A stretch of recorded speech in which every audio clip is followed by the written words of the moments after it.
to know what I'm missing, but I dream of something more. And I might be down to help them fight for a mission if I knew what all the fighting was for.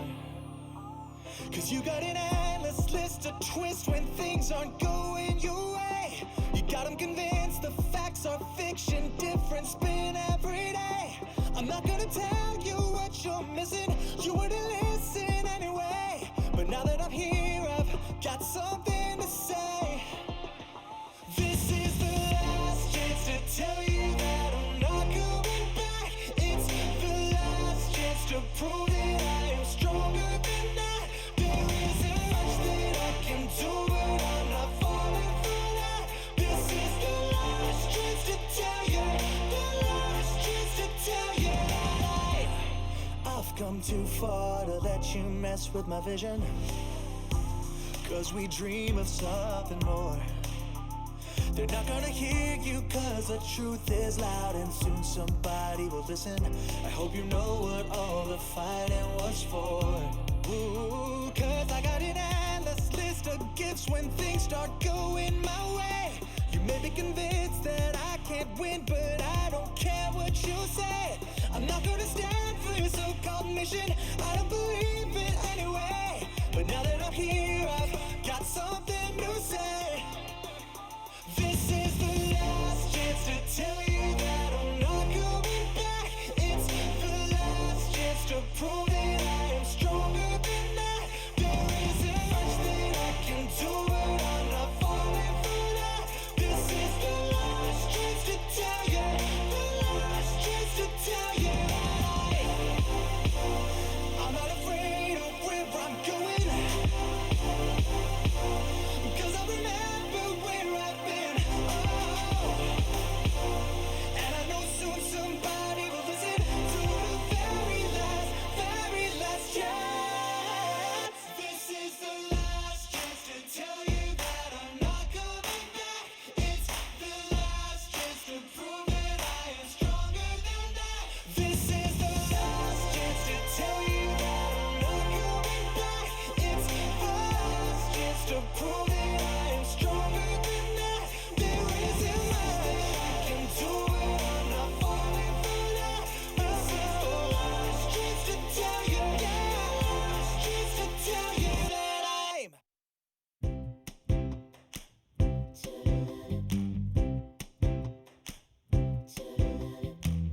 It's sunny as I fall out from the sky, and I'm wondering what I do. Just a moment ago, been on the perfectly go, kept following birthday view. I'm not told that I'm born to leave and step behind all the things people do as if it's all of mine. Now I won't, and isn't it funny to have a walk in sunlight? Then I get them out of my mind. Then all the things I used to do ain't gonna waste my precious time of thinking of what do I do. All trees love blossom, tide is flying, days of spring will never come like these. I love the rain, it sounds die. They die away down on the street.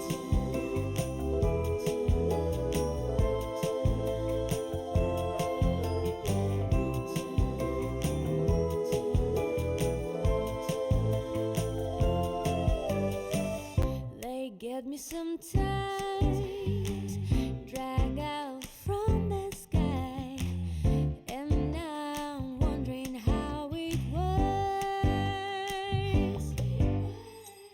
Just a moment ago, been on the perfectly go, kept following birds a few. They flew in sunlight there. I get them out of my mind. Then all the things I used to do ain't gonna waste my precious time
to be myself. Now this person in the mirror, she feels so detached. Can I go back again, be in the springtime when life was easy? But it's not. Roses, all roses, keep trying to defend the thorns I feel.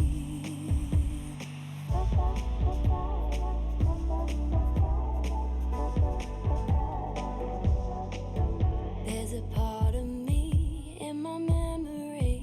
Now I'm walking through history, trying to hold her hand. Let her speak to me as she's teaching me why life felt easy. It's not roses, all roses, keep trying to defend the thorns I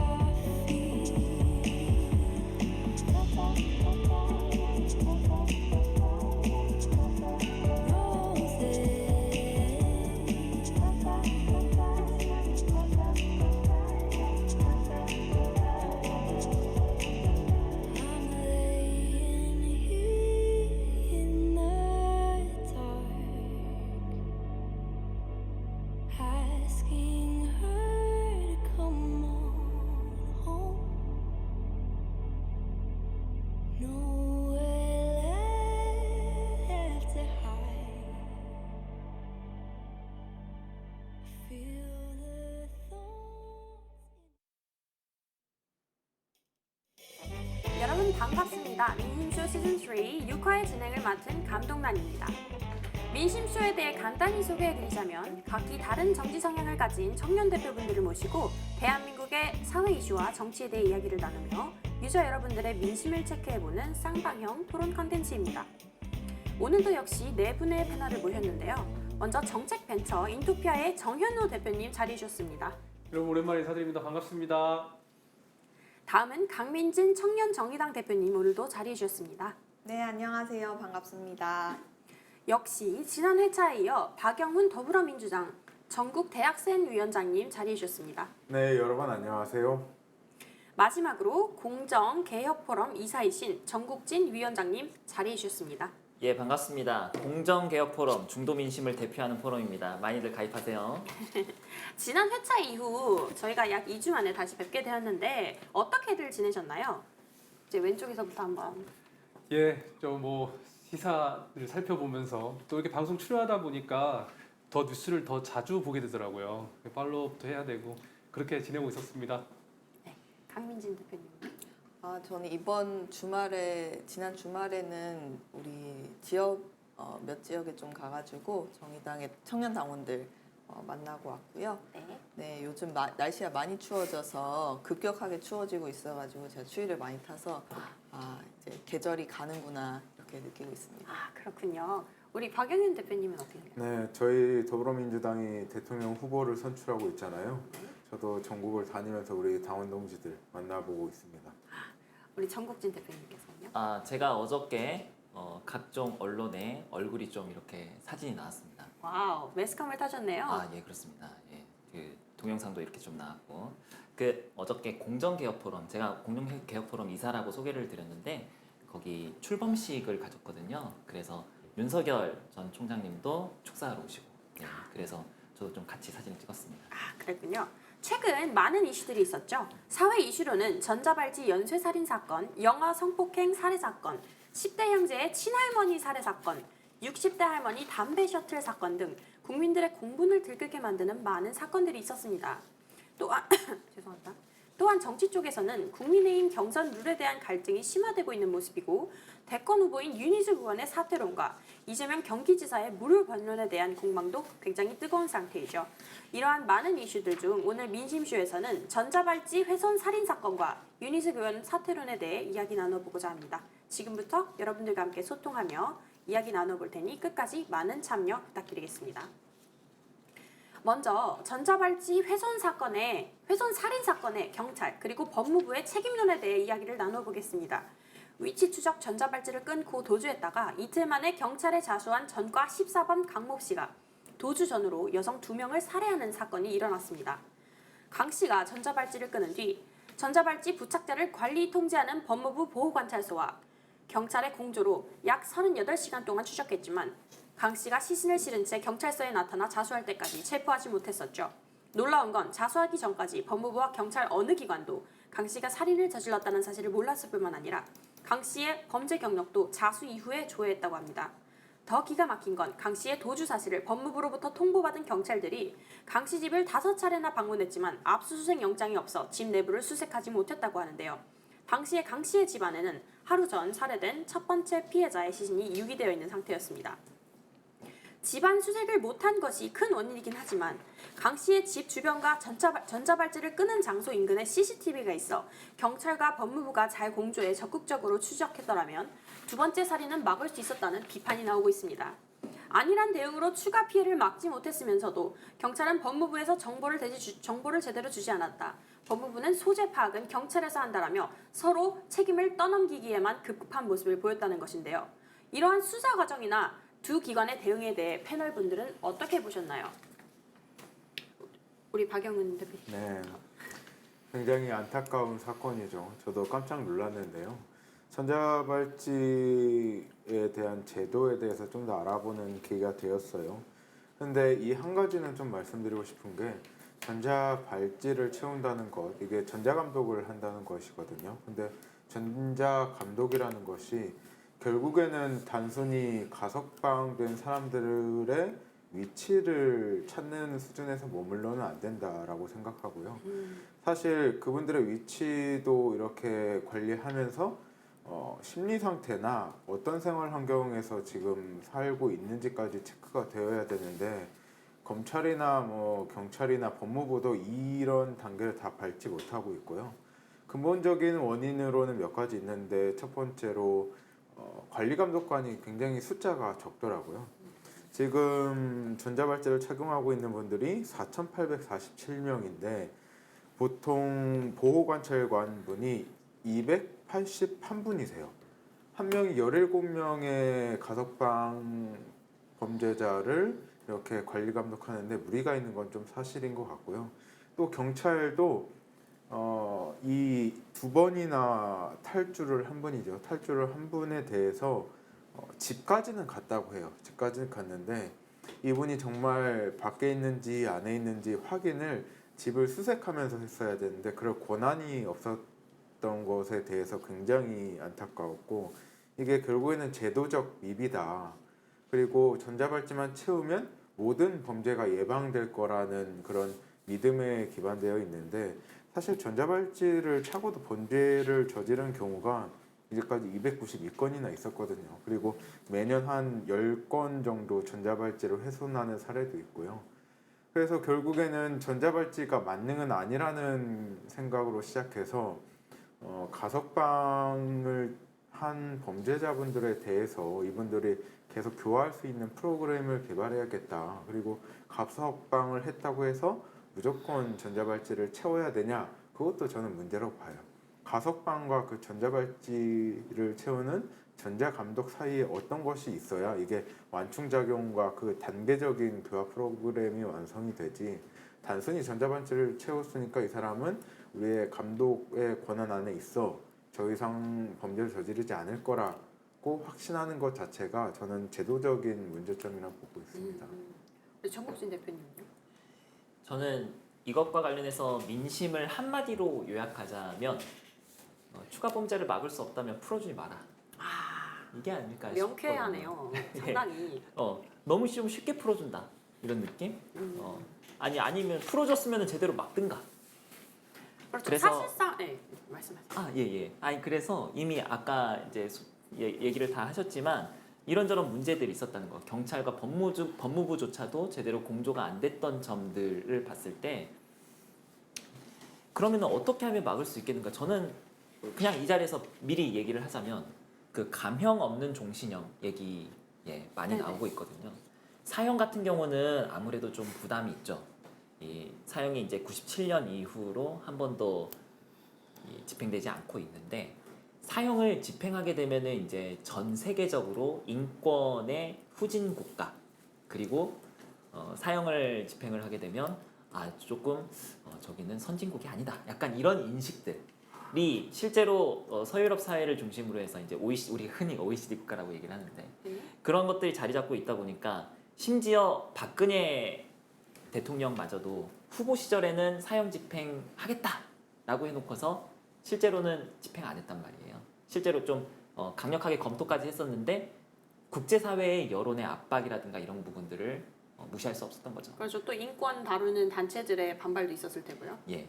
그래서 우리의 사회가 지금 이런 흉악범죄가 있을 때마다 다시 한번 매번 그때마다 사형제 지금 있는 거 왜 사형 집행이나 좀 빨리 하자. 이런 식으로 여론이 많이 만들어지고 있는데 그렇게 할 것이 아니라 한 번은 우리가 감형 없는 종신형 이거를 도입해 봐야 되지 않을까라는 생각을 좀 가지게 됐습니다. 그렇군요. 우리 강민진 대표님 어떻게 생각하세요? 네, 이제 말씀 주신 것처럼 형을 더 강화해야 된다 이렇게 여론이 있는 것도 사실이지만 근데 뭐 그렇다고 모든 또 범죄자들을 종신형을 살릴 수는 현실적으로 불가능한 거잖아요. 그랬을 때 이제 석방이 된 이런 범죄자들이 어떻게 하면 재발을 하지 않을 수 있을 것인가 라는 차원에서 도입된 것 중 하나가 이 전자발찌 제도인데 이 전자발찌가 만능이 아니다라는 것이 이번에 증명이 된 것 같아요. 그래서 이제 전자발찌를 비롯해서 좀 더 통합적으로 어떻게 하면 재범 우려가 있는 이 범죄자들이 석방 이후에 어떻게 관리될 것인가 이런 것들이 좀 통합적으로 관리가 됐어야 되는데 좀 구멍이 그동안 많았다 이런 생각이 들었고 사실 이제 좀 이해가 안 되잖아요. 사안을 보면은 어쨌든 전자발찌를 채운다는 거는 이 사람은 재범 우려가 있다라는 거를 국가가 인정을 하는 거잖아요. 그래서 그렇죠. 특별 관리를 하겠다라는 건데 그런데도 이제 경찰이 법무부에서 정보를 제대로 못 받았다라고 하는 것이라든지 아니면 이제 압수수색 영장이 없어서 5차례나 집 내부로 수색을 하지 못하는 이런 상황이 발생한다든지 이런 전반적인 상황 자체가 전자발찌만 채워놨지 이 사후 어떤 그 관리 대책이 없다. 이런 것이 좀 통합적으로 이루어지지 않았다. 그래서 전자발찌를 채워놨다고 안심을 그냥 이제 다 해결이 됐다. 그 재범 우려가 해결이 됐다라는 것이 아니라 좀 더 촘촘하게 어떤 부분이 비어 있었는지 대책을 마련해야 된다. 이렇게 좀 생산적으로 논의가 이어져야 될 것 같습니다. 정현우 대표님은 어떻게 생각하세요? 저는 이제 이런 특별 범죄나 이런 안타까운 이 범죄에 대해서 이 행정 대응책에 구멍이 뚫렸다 이렇게 보는데 이게 경찰들이 이제 압수수색을 집을 들어가려는데 못 들어갔잖아요. 그래서 법무부에 영장 신청을 하려 했더니 저녁에 전화하니까 거기 법무부 쪽에서 이거 급한 사안이 아니니까 내일 연락해서 처리해라 라고 해가지고 오전 9시 20분에 경찰이 영장 청구를 하고 그 청구 수립이 2시에 됐대요. 근데 그리고 나서 영장은 안 나왔고 범죄 다 저지르고 나서 다음날 자수를 한 거죠. 그러니까 저는 어떤 생각도 들었냐면 설마 이 사건을 저지른 이 범죄자가 이 행정체계에 내가 살인을 저지르고 이게 정부에 영장 신청하고 받고 하는 이 사이에 이 빈틈이 있다라는 걸 알았을까? 몰랐을까? 하여튼 뭐 이런 생각도 안타까움이 좀 들고요. 우리 정부에서 이런 이 9 to 6 같은 이런 시간에 의해서 이 구멍이 뚫린 건 너무 안타깝고 특별범죄나 이런 성범죄 재범 가능성이 우려가 있는 대상에 한해서 이 저녁에 영장 청구가 들어오고 하는 것들은 24시간 불가동할 수 있게끔 이 제도를 좀 정비해야 된다. 사실상 이렇게 재범의 우려가 이제 전과가 10개가 넘고 이제 재범의 가능성이 굉장히 높은 사람에 한해서는 경찰이 수색영장 없이도 수색을 할 수 있게 해줘야 하는 게 아닌가 이런 생각도 드는데요. 이 영장 청구 없이 이제 경찰이 수색을 하기는 현실적으로 어렵겠죠. 아무래도 이제 개인의 그 주거에 이제 공권력이 들어가는 거기 때문에. 근데 전자발찌를 끄는 순간 그 권리를 박탈당했다고 볼 수는 없을까요? 그렇죠. 그래서 현장에 재량권을 주는 예외적 규정을 둬야겠죠. 말씀대로 성범죄 가능성이 다시 발생할 우려가 있다. 예를 들면 전자발찌가 끊어졌다든가 이런 현상이 발생했다 하면 그때는 예외 없이 그 다른 피해를 막기 위한 조치로서 개인을 제한하는 그런 건 예외 규정을 둬야 될 것 같습니다. 아, 좋은 의견 잘 들었습니다. 하실 말씀이 더 있으신가요? 네. 전자발찌는 사실 처음에 도입됐을 때 굉장히 좋은 호평을 받았잖아요. 네네. 근데 이 문제가 전자발찌를 끊는 경우 그리고 전자발찌를 착용하고 범죄를 적용하는 범죄를 저지르는 경우가 많은데 저는 기본적으로 보호관찰소에 있는 감찰관들과의 관계가 형성이 안 돼서 일어난 일이라고도 생각을 해요.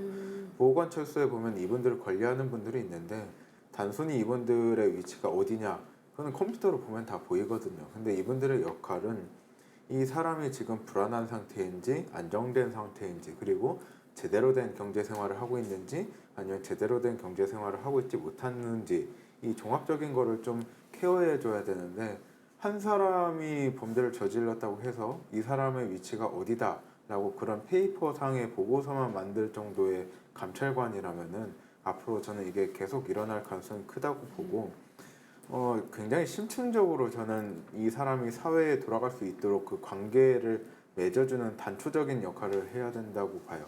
단순히 종국진 대표님께서 말씀하셨다시피 한 사람이 범죄를 저지르고 누범률이 많고 계속 오랫동안 가둬야 된다라고 하면은 물론 사실 효과적일 수는 있는데 우리가 법 격언 중에 그런 것도 있잖아요. 10사람의 범죄자를 놓쳐도 한 사람의 억울한 사람이 없게 하라는 법 격언도 있거든요.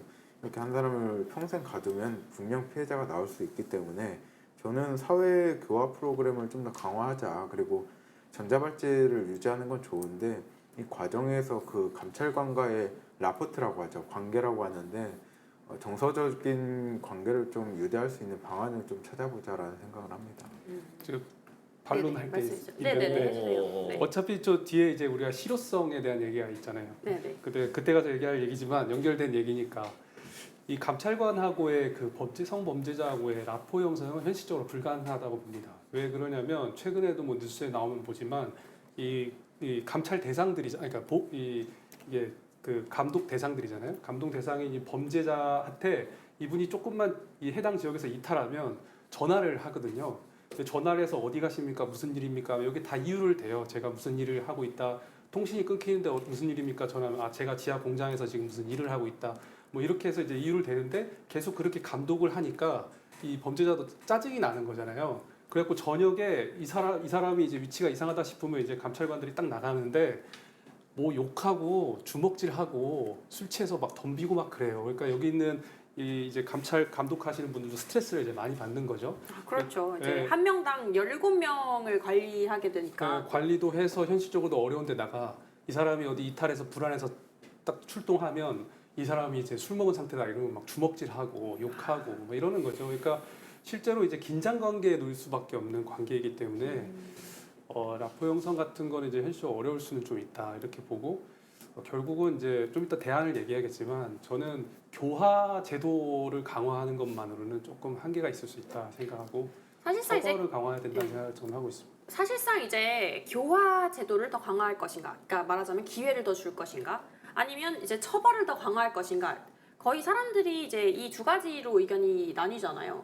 이제 우리 이제 박영훈 대표님께서는 이제 교화에 좀 중점을 둔 그런 말씀을 하시는 거고, 이제 정윤호 대표님께서는 처벌에 어느 정도 더 중점을 두시는 거죠. 네. 근데 이게 교화 부분은 우리가 외면을 할 수가 없는 게요. 만약에 뭐 종신형을 다 때리면 사실 문제될 게 없죠. 다 가둬두면 되니까. 확실하죠. 네, 근데 확실하죠. 이제 뭐 그 형을 늘리는 것만으로는 그럼 또 언젠가 또 나오게 되잖아요. 그렇죠. 그랬을 때는 또 어떻게 사회에서 별 문제를 이제 안 일으키면서 살게 할 것인지 적응하면서 이게 반드시 필요하단 말이에요. 그게 이제 바로 교화 부분인 건데 그랬을 때 이제 뭐 라포 형성이라는 게 막 엄청 친해진다 뭐 이런 의미라기보다는 이 사람이 지금 재범을 할 만한 어떤 심리 상태냐 또는 어떤 그런 뭐 주변 상황이냐 이런 것들을 파악을 해서 어떤 그런 재범을 막자라는 차원인 거죠. 피해자가 더 나오면 안 되니까. 그러니까 이게 우리가 뭐 범죄자를 다 평생 가둬둘 수 없기 때문에 그렇죠. 이런 이제 부분은 교도소에도 그런 자리가 거죠. 이제 비어야 하니까. 근데 재밌는 거는 네네. 이 강 씨가 맨 처음에 전화한 사람이 누군지 아세요? 누구예요? 보호관찰관이에요. 뭐라고 했대요? 보호관찰한테 전화해서 내가 이런 사실이 있고 범죄를 저질렀다. 보호관찰관이 자수하라고 했어요. 그래서 이 강 씨조차 사실 보호관찰관에게 굉장히 나쁜 사람임에도 어느 정도 좀 의지를 한 측면이 있다. 이게 인간적으로 친해지기보다는 이 사람이 뭐 10년, 5년 이 감옥에 있다 나오면 사람들이 피하잖아요. 그렇죠. 최소한의 사회적 관계를 만들어주는 그런 효과도 있는 것 같아요. 아니 근데 그 얘기를 들으니까 더더욱 라포를 형성하는 걸로는 이게 해결이 안 될 것 같아요. 아무리 잘 좋은 프로그램을 만들어. 그러니까 아무리 그래봤자 그 얘기를 듣고 2명 죽이고 이제 아니요, 자수를- 저지르고. 저지르고 그게 뭐야? 그러니까 범죄를 다 저지르고 네. 그렇게 저지르고 한다는 이제- 건 그건 아쉬운 면이 많죠. 사실은 진짜 국가 권력이나 공권력에 대해서 얼마나 우스우면 저는 그럴까 이런 사실 들고 그리고 교화라는 것도 교화만 볼 게 아니라 이제 교정을 해야 되는 거죠. 그러니까 그렇죠. 이제 뭐 교정 프로그램 이런 건 있습니다. 미국 같은 경우에서는 성범죄자에 대해서 이제 뭐 음란물 시청 금지라든가 학교 근처 접근 금지라든가 무슨 준수사항 같은 걸 다 요구해요. 그리고 그것을 이행했는지 확인도 하고 심지어는 거짓말 탐지기로 재확인까지 해서 그것이 이상 없다고 할 때 약간 안정기를 또 두고 또 정기적으로 계속하는 거죠. 근데 그렇게 강화하게 되는 배경에는 이제 재범이 됐을 때 나타날 수 있는 사회적 피해 이것을 얼마나 크게 인식하느냐 아니면 그걸 크게 인식 안 하느냐에 따라서 이제 이 재범 가능성이 있는 범죄자에 대해서 이제 교화를 넘어서서 교정에 대한 강도를 세게 하는 거죠. 근데 아직 우리나라에서는 이제 인권이라는 것을 과거에는 이제 범죄자에 대한 대우나 이런 게 이제 뭐 많은 일들이 사법부가 이제 있었기 때문에 인권을 강화하는 쪽으로 발달은 해왔지만 어느덧 이제 인권이 강조된 나머지 이 사회 사법적 정의에 대한 국민들의 불만이 지금 높아진 상태 아니냐. 그럼 이제는 뭐 인권도 중요하지만 이 정말 누가 봐도 살인이 확실하고 누가 봐도 이거는 정말 천인공노한 사람이다라는 게 분명하다면 그거는 인권을 넘어선 다시 종신형으로. 처벌이 강화될 필요가 있다. 이게 우리 저기 채팅창에 이제 지코 크로스님께서 할머니 때린 애들 사례를 또 들면서 최근에 그것도 많은 사회적인 공분을 일으켰는데 과연 교화가 가능할까라는 그런 질문 지금 계속해서 비슷한 질문들이 이어지고 있는데 저는 사실은 교화냐 혹은 처벌이냐 이런 이분법적인 접근이 아니라 교화도 잘하고 처벌도 잘하면 돼요. 둘 다 같이 가는 거고 우리가 당근과 채찍으로 말을 앞으로 나아가게 할 수 있는 것처럼 교화도 잘하면 되고 그러니까 둘 다 잘하면 되는데 지금은 쉽게 말하면 국가가 무능한 거예요. 교화에도 실패했고 처벌에도 실패했다. 저는 그렇게 좀 말씀을 좀 드리고 싶고 저는 그 전에 이제 이 얘기를 좀 드리고 싶은데 이게 국가가 무능한 이유는 국가가 그만큼 관심이 없기 때문에 그래요. 해결하고 싶어하는 의지가 별로 없기 때문에 그렇다라고 저는 생각을 합니다. 사실은 이런 중범죄자로 인해서 가장 큰 위협을 느끼고 어떤 두려움을 느끼는 대상은 부자가 아니에요. 여기에도 계급성이 있어요. 상대적으로 가난하신 분들, 그러니까 이 중산층 이하의 계급에 속하시는 분들이 더더욱 큰 위협을 느낍니다. 실제로 잘 사는 것으로 알려진 강남 3구에서는 이런 중범죄 이런 거 잘 안 일어납니다. 예. 왜냐하면은 치안이 그만큼 되게 잘 되어 있으니까요. 예. 오히려 이런 거는 좀 상대적으로 가난하다고 여겨지는 그런 빈촌에서 이런 사건들이 사실 많이 이루어지게 되는데 제가 이따가 경찰이든 법무부든 또 비판을 하겠지만 그 높으신 분들이 그런 데서 살 이유가 전혀 없거든요. 그런 데서 자기 가까운 사람들이 피해를 입을 이유가 전혀 없으니까 그러니까 관심도 없고 그리고 교화를 확실하게 하는 것도 처벌을 확실하게 하는데도 관심이 없고 그냥 전자반찌가 다 해결해 주실 거야 라는 그런 안이한 생각. 이건 이제 안전불감증이 우리가 이제 많이 이제 어떤 대형 사고가 일어날 때 그런 얘기를 많이 하는데 이런 여기에도 마찬가지로 불감증이 있지 않나 이런 생각을 좀 하게 됩니다. 사실상 우리가 교화를 하는 이유는요. 사실상 이제 이 범죄자들이 한때 범죄자였지만 이제 죄값을 치르고 나오신 분들을 이제 사회에 복귀시키기 위한 과정이라고 저는 알고 있어요. 근데 문제가 이제 이렇게 이분이 지금 감옥 갔다 나오셔서 이제 전자발찌 차시고 끊으신 이분도 사실상 이제 그 교도소에 오래 있다가 이제 죄값을 오래 치르다가 사회에 나왔는데 할 게 없는 거예요. 요즘은 멀쩡하게 뭐 이제 전과가 없는 사람도 사실 취직하고 돈 벌기가 힘든 사회잖아요. 근데 이 사회에서 이 사람이 딱 내던져졌을 때 할 할 수 있는 게 없는 거예요. 또 사회로부터 받는 시선이라는 것도 있을 것이고, 왜냐하면 이력서에 이만큼의 공백이 생겼는데 이 기간 동안에 무엇을 하셨습니까? 하면 이 사람은 사실 대답할 게 없거든요. 이제 뭐 교도소 다녀왔습니다, 큰 집 다녀왔습니다, 이럴 수는 없는 일이잖아요. 근데 그렇기 때문에 이런 경우도 이제 해외에서는 이런 경우가 많이 이제 보고가 되었는데, 이제 한 수용자라고 하나요? 이분이 이제 교도소에 갔다가 나오셨는데 먹고 살 게 없는 거예요. 근데 교도소 가면 밥은 준다 이거죠. 밥은 주고 뭐 잘 때가 주어지고, 그러니까 다시 동일 범죄라던가 더 큰 범죄를 저지르고 다시 들어가가지고 편안하게 살기 위해 교도소에 들어가려는 분들도 실제로 계시거든요. 이 사람 자수한 것도 그런 거 아니에요? 저는 솔직히 그런 느낌을 받았어요. 강력하게. 아, 이분이 이제 나왔는데 전자발찌를 달고 사는 것보다 교도소에 사는 게 낫다, 이렇게 판단하신 게 아닌지. 너무 좀 지나친 아이, 이야기고 가명 네네. 없는 종신형 가야 돼. 그러니까. 말씀하신 것에 조금 제가 말을 덧붙이자면 네네. 범죄를 저지르기 전에 범죄자가 이 사람이 어디 사는지, 재산이 얼마인지, 계급이나 신분을 보지 않아요. 이번에 강 씨도 거주지가 송파구예요. 못 살지 않네요 또. 네, 송파구기 때문에 범죄의 대상은 뭐 지위고하를 떠나서 똑같기 때문에 그런 것은 사실 논외로 해야 되고, 어떤 사람을 특정 범죄에 한해서 평생 가둬야 될까에 대한 문제의 답은 저는 근데 아까 말씀드린 법 격언으로 좀 대체할 수 있을 것 같아요. 10명의 범죄자를 놓쳐도 한 사람의 억울한 시민이 있으면 안 된다는 게 법 격언으로 있고, 또 사실 요즘에도 억울하다고 주장하시는 분들이 굉장히 많아요. 법이 사회가 복잡해짐에 따라서 이게 모든 것을 철두철미하게 판결을 낼 수 없는 부분이고, 아까 어떤 분도 말씀하셨어요. 억울한 사람이 없게 해야 된다라고 말씀하셨는데, 과연 엄격한 법 처벌이 이 사회를 질서를 유지할 수 있게 되냐? 그러면 전제군주 시대로 다시 돌아가야죠. 도둑질하면은 손 자르면 아무도 범죄 안 저질 거예요. 그런 면에서 볼 때 마냥 엄격하게 처벌한다고 해서 우리 사회가 안전한 사회가 되지는 않을 거다, 그런 생각을 합니다. 그렇군요. 예, 근데 처벌의 강화 얘기를 할 때 교화 이제 그러니까 죄와 형이잖아요. 그러니까 죄를 지은 행위를 했을 때 그에 맞는 형을 이제 가하는 것들인데, 이제 그러면 형법이 왜 존재하냐? 이 존재 이유를 얘기할 때 한 3가지 얘기하더라고요. 그 중에 하나가 이제 교화도 있죠. 교화. 당신이 이렇게 잘못했는데 처벌을 받아야 당신이 정신을 차리고 잘 될 수도 있어. 이런 취지에서 우리가 뭐 누굴 혼내기도 하듯이 이런 처벌하는 경우도 있고, 또는 당신이 잘못한 대로 누군가 고통을 받았으니 고통받은 만큼 당신이 받아야 된다고 해서 비례적 정의를 세우는 경우도 있고, 또 하나는 그걸 강하게 했을 때 다른 사람들이 저렇게 내가 잘못된 행위를 했을 때 나에게도 큰 처벌이 올 수 있겠구나라는 걸 느낌으로 하게 하면서 사회적 질서 유지 차원이 있는데, 본보기가 되는.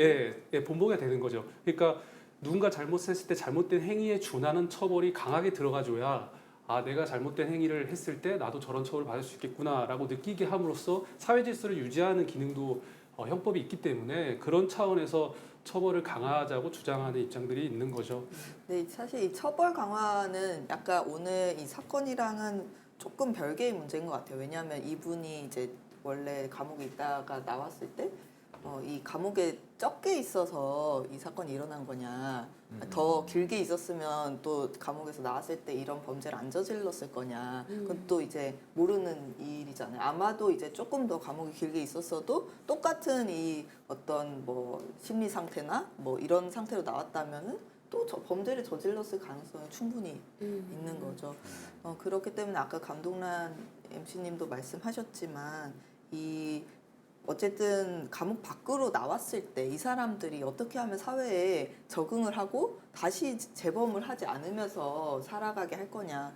구성원으로서도 어쨌든 살게 해야 되는 거거든요. 일단 그렇죠. 감옥에서 나왔으면. 어떻게든 살기는 해야죠. 그렇죠. 이제 그런 부분이 이 범죄자들을 위해서 필요한 것도 뭐 이제 있겠지만, 그것보다 더 중요하게는 또 다른 피해자가 나오지 않게끔 하기 위해서 우리 정부가 또 국가가 사회가 더 많이 관심을 쏟아야 되는 부분이라고 생각해요. 이 사건으로 이제 전자발찌 관리와 사후 대처에 큰 구멍이 뚫려 있음이 드러났습니다. 통계를 살펴보면 올해만 해도 8월 현재 기준 13명이 전자발찌를 훼손하는 사례가 있었고, 이 중 2명은 아직 미검거 상태입니다. 한 달 전 박범계 법무부 장관이 국내 전자발찌가 세계 최고 수준이라고 자화자찬했던 게 무색해질 수밖에 없죠. 사건이 터진 뒤 박 장관이 전자발찌가 훼손될 수 없도록 내구성을 강화하겠다는 것을 대책 중 하나로 발표했는데요. 이것이 과연 효과가 있는 처방이라 생각하시는지, 그리고 2008년 도입 이래 논란이 계속되고 있는 전자발찌의 실효성에 대해서는 어떻게 생각하시나요? 그건 용접을 해버려야 되나? 그러니까 이제 사실은 전자발찌를 차고 있는 사회에서 만약에 누군가가 얘 전자발찌 차고 있어. 그러면은 바로 편견 들어가고, 그 사람은 사회에 나왔지만 이미 사회 속에서 또 다른 감옥에 갇혀 있는 것과 다름이 없는 상황이 되는 것 같아요. 난임이 찍힌 거랑 다름이 없죠. 그래서 뭐 취업에 제한을 받고, 그리고 뭐 원만한 대인 관계라든가 이런 것들도 불가능하고, 그러니까 차라리 그럴 바에는 저는 아까도 말씀드렸지만 가명 없는 종신형을 하는 것이 맞겠다라는 생각을 하는 거예요. 그리고 그에 앞서서 이제 우리가 교화는 한 번 범죄를 저지른 범죄자를 대상으로 하는 건데, 그냥 그 교화도 중요하지만 그 전에 범죄를 저지르기 전에 교화시키는 것도 되게 중요하다고 생각하거든요. 일반적으로 범죄자들이 이제 쉽게 말하면 교육 못 받아서, 그러니까 무슨 완전 진짜 짐승, 천둥 벌거숭이 같은 약간 그런 상태에서 저지르는 경우, 그러니까 교육 수준이 낮아서 그렇게 되는 경우들이 있고, 또 소득 수준이 낮아서 또 그런 경우들도 있단 말이에요. 그래서 그런 것들을 우리가 이제 이미 학교 교육 현장에서 사실은 어떻게 하면 이 친구 한 사람 한 사람이 범죄자로 자라나지 않게끔 할 수 있을까? 여기에도 사실은 교육부 차원에서, 지금 여기 법무부, 경찰도 얘기를 하지만 교육부 차원에서도 이런 것들을, 교육청 차원에서도 고민을 많이 좀 해야 되는 부분이라고 생각을 해요. 아까 이제 제가 잠깐 할머니 때린 그 애기들, 애기들도 아니지, 아무튼 할머니 애들, 때린 게 할머니 살해한 칼로 그러니까, 찔러서. 그렇죠. 그런 애들 얘기를 했습니다만, 그러니까 그런 경우들이 지금 계속해서 많이 보고되고 있고 많이 나오고 있잖아요. 그러면은 학교 교육은 이거를 어떻게 하면은 예방할 수 있을까? 여기에 대해서도 고민이 좀 심도 있게 들어가야 되지 않을까?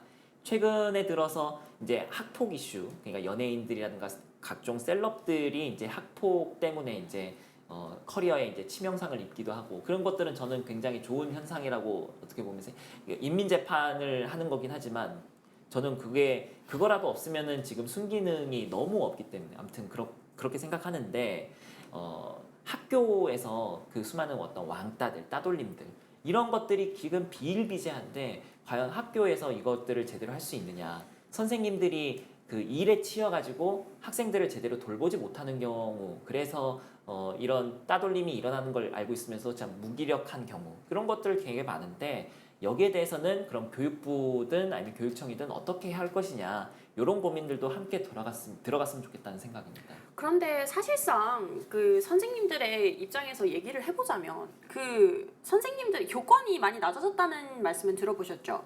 이게 교권이 많이 낮아진 그 학군의 특징이 아이들이 대학에 갈 관심이 딱히 없다는 거예요. 사실 이제 공부를 열심히 해가지고 성적을 좋게 내서 이제 입시에 써야 하는 아이들은 그런 경우에는 이제 교권이 굉장히 높은 경우가 많지만, 이제 그렇지 않은 경우 뭐 선생님이 사춘기 남자 아이들을 어떻게 다룰 수 있겠어요.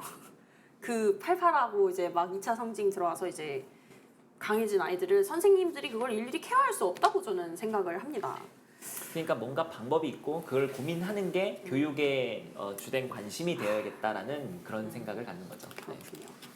그렇군요. 뭐 주제가 약간 좀 다른 걸로 바뀐 것 같은데 살짝 전자발찌에서 전자발찌로 다시 돌아오면 정국진 이사께서 말씀하신 것들 제가 잠깐 이야기하면은, 사회적 편견이 있다고 해서 이 사람을 평생 감옥에 가두자, 이건 좀 잘못된 것 같고요. 저는 그렇게 봐요. 이 전자발찌의 내구성을 강화한다고 해서 뭐 동일한 범죄가 일어나지 않을까? 저는 이건 아니라고 보거든요. 자를 사람은 어떻게든 저는 자를 거라고 봐요. 또 전자발찌를 착용한 상태에서 일어나는 범죄도 사실 상당하고요. 계속 똑같은 말을 하는 것 같은데, 사회에서 이 사람이 정말 동화할 수 있는 프로그램이 필요하다. 그리고 앞서 우리나라가 전자발찌 제도가 굉장히 잘 돼 있다고 장관께서 말씀하셨는데 8,000명이 지금 4,000명을 전자발찌 채우고 있으니까 잘하는 것 같이 보이죠. 근데 다른 나라의 사례를 봤을 때 과연 이렇게 제도적으로 미비하고 관리 감독 인원이 적은 비율을 가진 나라는 제가 아직 못 찾았거든요. 자료가 많이 없는데 그런 거 봤을 때 우리 제도가 지금 현 상태를 못 따라가고 있다. 법무부나 경찰의 권한조차 그렇고 경찰들도 수색을 못했잖아요. 이런 제도를 하나하나씩 좀 보완해 나가야 될 필요가 있다라고 좀 봅니다. 약간 옛날에 영화 포트리스라고 있었는데 이제 교도소 혹시 보셨나요? 아, 영화 포트리스라고 있었는데 이제 미래의 교도소예요. 거기서는 이제 생체 안에 어떠한 칩 같은 걸 이제 이식을 해가지고 예. 그 구역 밖을 벗어나면 몸에 데미지가 오게 그런 게 있었거든요. 이제 그건 좀 너무 갖다 치더라도 혹시 약간 이제 겉으로 보이는 이제 전자발찌 같이 겉으로 보이는 이제 것이 그 사회에 나와서 범죄자들 그 이제 교화한 분들에게 또 다른 감옥을 만든다면 차라리 이제 반려동물한테 이식하듯이 안 보이게 생체 칩을 이식하는 건 어떻게 생각하세요? 또 특정인의 인권을 얘기할 수도 있죠. 뭐 전자파가 나온다고 네. 거부를 하려나요? 근데 진짜 그러니까 저는 이제 아까 뭐 실효성까지 이어서 얘기를 하자면 네네. 전자발찌 자체의 실효성은 이제 그러니까 정책 예방적 효과는 있다라고 통계적으로는 나옵니다. 그러니까 2004년, 2008년 재범률이 한 14.1%였다면 최근 5년간은 재범률이 1.9%였기 때문에 한 10% 정도 이상 다운은 된 거거든요. 그러니까 재범 효과는 있다고는 재범 억제 효과는 있다고는 볼 수 있으나 이렇게 예외적인 일이 발생하는 거죠. 1.9%라는 것도 뭐 인원수가 범죄자가 늘어나면 작은 숫자는 또 아니잖아요. 뭐 그렇죠. 1000명 이상이면 또 그것도 10명 네, 그렇죠. 이상이 되는 거기 때문에 근데 이런 일이 발생할 때 예방이 안 되는 건데 근데 이런 거죠. 전자발찌만 착용했다 해서 이 사람의 왜곡된 성인식이 돌아오지는 않는 거잖아요. 그러니까 이 사람들이 감옥에 서 있을 때 왜곡된 성인식이 정상적 범주로까지 제대로 돌아오지 않으면 사회로 내보내서는 안 되는 거죠. 뭐 심리 치료를 병행하든 그거 굉장히 정상적이지 않은 상태인데도 불구하고 그냥 사회로 내보냈고 거기에 전자발찌만 채워놓고 있으니까 결국 또 다시 재범이 이제 발생하는 거라고 저는 이제 봅니다. 그러면 이런 고위험 성범죄자들의 재범을 막기 위해서는 이제 구체적으로 어떤 정책이 우선적으로 이제 개선되고 어떠한 방안이 마련돼야 한다고 생각하시나요? 그러니까 이제 굉장히 통합적으로 사실 필요한데 그러니까 우리가 막 무슨 교육 얘기까지 나가는 거잖아요. 네네네 멀리 가야죠.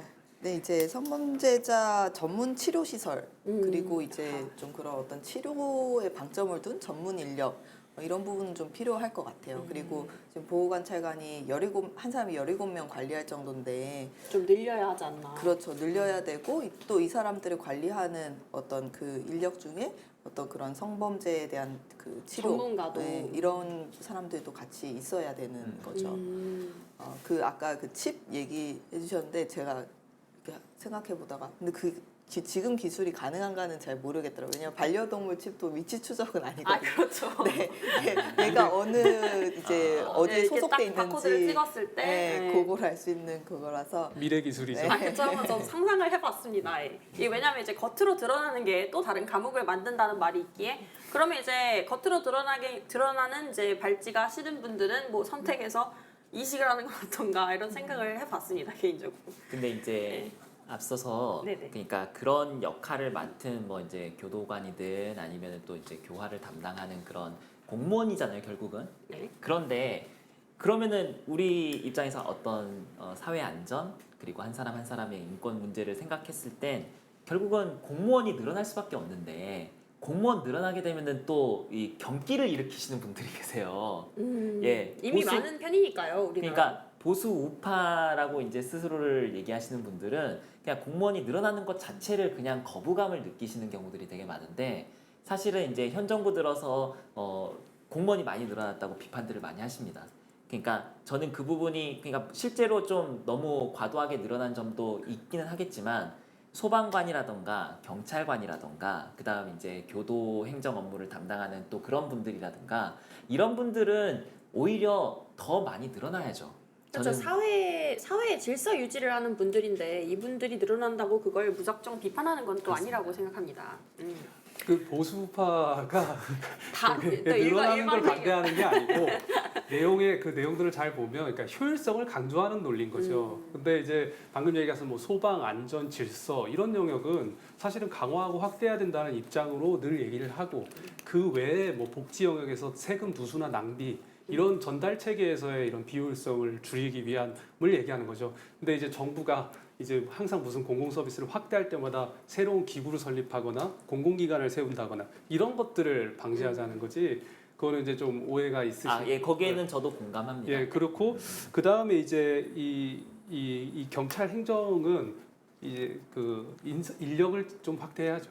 예, 이번 건은 확대해야 됩니다. 그러니까 이게 저도 조사를 해보니까 1분에 8명씩 울리더라고요. 한 사람 앞에. 예, 그러니까 한 분이 17, 18명을 관리하잖아요.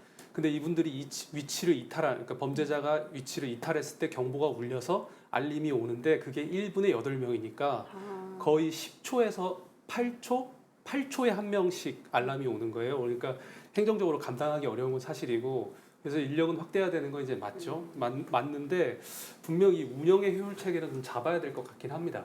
그러니까 경찰, 그렇죠. 예, 사람이 많아도 이제 막상 이제 발짓 끊고 도망갔는데 압수수색 영장이 제때 안 나와가지고 못 잡으면 그게 무슨 소용입니까? 네, 그렇죠. 그렇죠? 예전에 우리 경찰제도도 옛날에는 그 저기 파출소 제도가 있었잖아요. 파출소가 다 지구대로 바뀌면서 중앙으로 배치하고 그 다음에 이제 지구대 순환 형태로 이제 바뀌었는데 그때 바뀌었을 때 이제 현장에 있는 파출소 인원이 많이 줄었기 때문에 이제 놓치는 사각지대가 생겨가지고 당시에 범죄율도 살짝 올라갔거든요. 그러니까 분명 인력의 빈틈이 생기면 문제가 나오는 건 맞기 때문에 인력 보강을 하고 좀 운영의 효율성을 가져가야 된다. 그리고 출동했을 때 거리가 이렇게 듬성듬성 있는 게 아니라 그러니까 지구대 그 파출소가 폐지된 곳이 보호관찰소로 바뀌기도 한 거거든요. 이제 그런 운영들의 효율성은 분명 갖춰줄 필요는 있다 이렇게 생각합니다. 이게 뭐 말씀하셨잖아요. 원래는 가석방 된 분들 전체가 아니고 살인, 성폭력, 유괴, 강도 이분들에 한해서 가석방된 분들만 전자발찌를 착용했는데 강력범죄. 네, 강력범죄였는데 전체 가석방 대상자로 확대하니까 좀 관리 감독이 어려운 측면이 있는 것 같아요. 그래서 이 전체를 대상으로 전자발찌를 채우는 게 아니고 저는 보호 수용 시설이라는 거를 좀 중간 단계에 두는 게 어떤가라는 생각을 하는 게 물론 이게 이중처벌이 될 수 있다라고 하는 주장도 있지만은 하루 중에 일정한 시간을 보호 수용 시설에서 교육을 한다던가 함께 사회화할 수 있는 그런 중간 단계적 성격의 기구를 만드는 것도 저는 무조건 다 전자발찌를 채우면은 이거 관리도 안 되고 8,000명을 어떻게 200명, 300명이 관리를 합니까? 모든 범죄자의 수준이 다 똑같지도 않은데 이게 좀 무리라고 보고 중간 성격의 어떤 시설을 만드는 것도 방법일 수 있겠다. 그 경도에 따라서. 이거 국가기관 더 만드는 거고 그러면은 또 불필요한 그 공무원 늘어나는 거 아닌가요? 아니, 어떻게 생각하세요? 경찰 기구는 좀 늘리자며요. 사법 교정 행정과 관련한 것들은 늘리자면 보수 안에도 이렇게 좀 오케이. 다른 거예요. 네. 우리 사회적으로 충격을 주는 이런 큰 범죄가 발생하다 보니 아무래도 코로나19 방역을 핑계로 정부가 민생범죄 방지와 소탕에는 소홀히 하고 있지 않은 것인가라는 지적도 나오고 있습니다. 이에 대해서는 어떻게 생각하시나요? 그런 적 없는 것 같은데요. 그냥 정부가 항상 이게 이래왔던 것 같은 아니 이건. 정부가 범죄를 방조한다는 거 주장 아까 누가 하셨는데 이거 굉장히 음모론적 성격이고 어떤 정부도 범죄를 방조하지 않아요. 나 그런 거 말한 적 근데 없어. 어느 왜 그래? 정부나 이런 소리 한 번씩 들은 것 같아요. 문제 터질 때마다 나라가 제대로 일을 안 한다. 네, 이렇게. 이번 법무부 장관 들어오면서 그러니까 검찰 개혁은 강조한 반면에 이런 사회 범죄에 대한 예방에 대해서는 강조는 소홀했다. 그렇게는 보죠. 그러니까 최근에 들어서 성범죄 증가하고 사회 폭력도 언론 이슈에 많이 나오는데 그런 일들이 자꾸 발생하니까 사람들이 뉴스 보면서 야 요즘 세상 왜 이래 이런 걱정들을 하잖아요. 그런 걸 보고 국민 불안 그러니까 이제 범죄로부터 피해 국민 불안에 대해서 줄이는 조치도 강화하고 있었다면 그렇다면 이번 상황에서 이 비판을 좀 덜 받지 않았겠나 그런 생각이 들죠. 그 봉준호 감독의 명작 살인의 추억을 보면은 여러분들 혹시 기억하실지 모르겠는데 그러니까 이제 경찰 인력들이 이렇게 대거 필요한 상황이 됐어. 그런데 집회 시위에 그거를 막으려고 모든 그 경찰 인력들이 그쪽으로 쏠리는 바람에 범인을 잡을 수 있는 아주 절호의 기회를 놓치는 그런 장면이 나옵니다. 근데 이제 제가 이 얘기를 드리는 이유는 뭐냐면 예를 들어서 최근에도 그 광화문이랑 이제 시청 쪽으로 해가지고 뭔가 이제 반정부 집회 시위를 할 것 같으니까 거기에 인력들이 대거 또 배치가 돼가지고 막 한 사람 한 사람 막 소지품 검사하고 난리도 아니었잖아요. 맞아요. 아니 저도 제가 그날 행군 프로그램을 했는데 행군하다가 이제 의경분인데 제 팬분을 뵌 거예요. 이제 그분은 이제 대구에서 올라오셨다고 이제 전국에서 이제 다 이제 있는 의견 없는 의견 다 끌어다가 이제 그렇게 하면 또 그 순간만큼은 그 지역에는 그 지역에는 인력이 부족한 게 아닌가. 그래서 실제로 이제 광화문 지금은 이제 코로나 때문에 아무튼 그렇긴 한데 그러니까 더 그런 식으로 이 지방에서도 인력들을 이렇게 정예 인력들을 빼와 가지고 하는 경우들이 이제 제법 있는데 그런 것들을 보면서 정권 안보가 중요한 게 아닌가. 국민 한 사람 한 사람의 안전보다 정권의 안전을 더 우선시하는 그런 경향은 어느 정권에서나 다 좀 있었던 것 같은데 그런 거에 이제 신경을 쏟을 정신 있고 거기에 그럴 정성이 있었다고 한다면 제발 국민 한 사람 한 사람, 약자 한 사람 한 사람의 안전을 돌보는 그런 정부가 됐으면 좋겠다. 그리고 앞서 우리 정현호 대표께서 이야기하셨듯이 검찰 개혁이랑 그런 거에만 너무 지나치게 신경을 쓴 나머지 정작 이런 민생 안전에는 소홀한 것이 아닌가 저도 그 얘기 덧붙이고 싶고 그리고 경찰에 제가 한 가지 더 말씀드리고 싶습니다.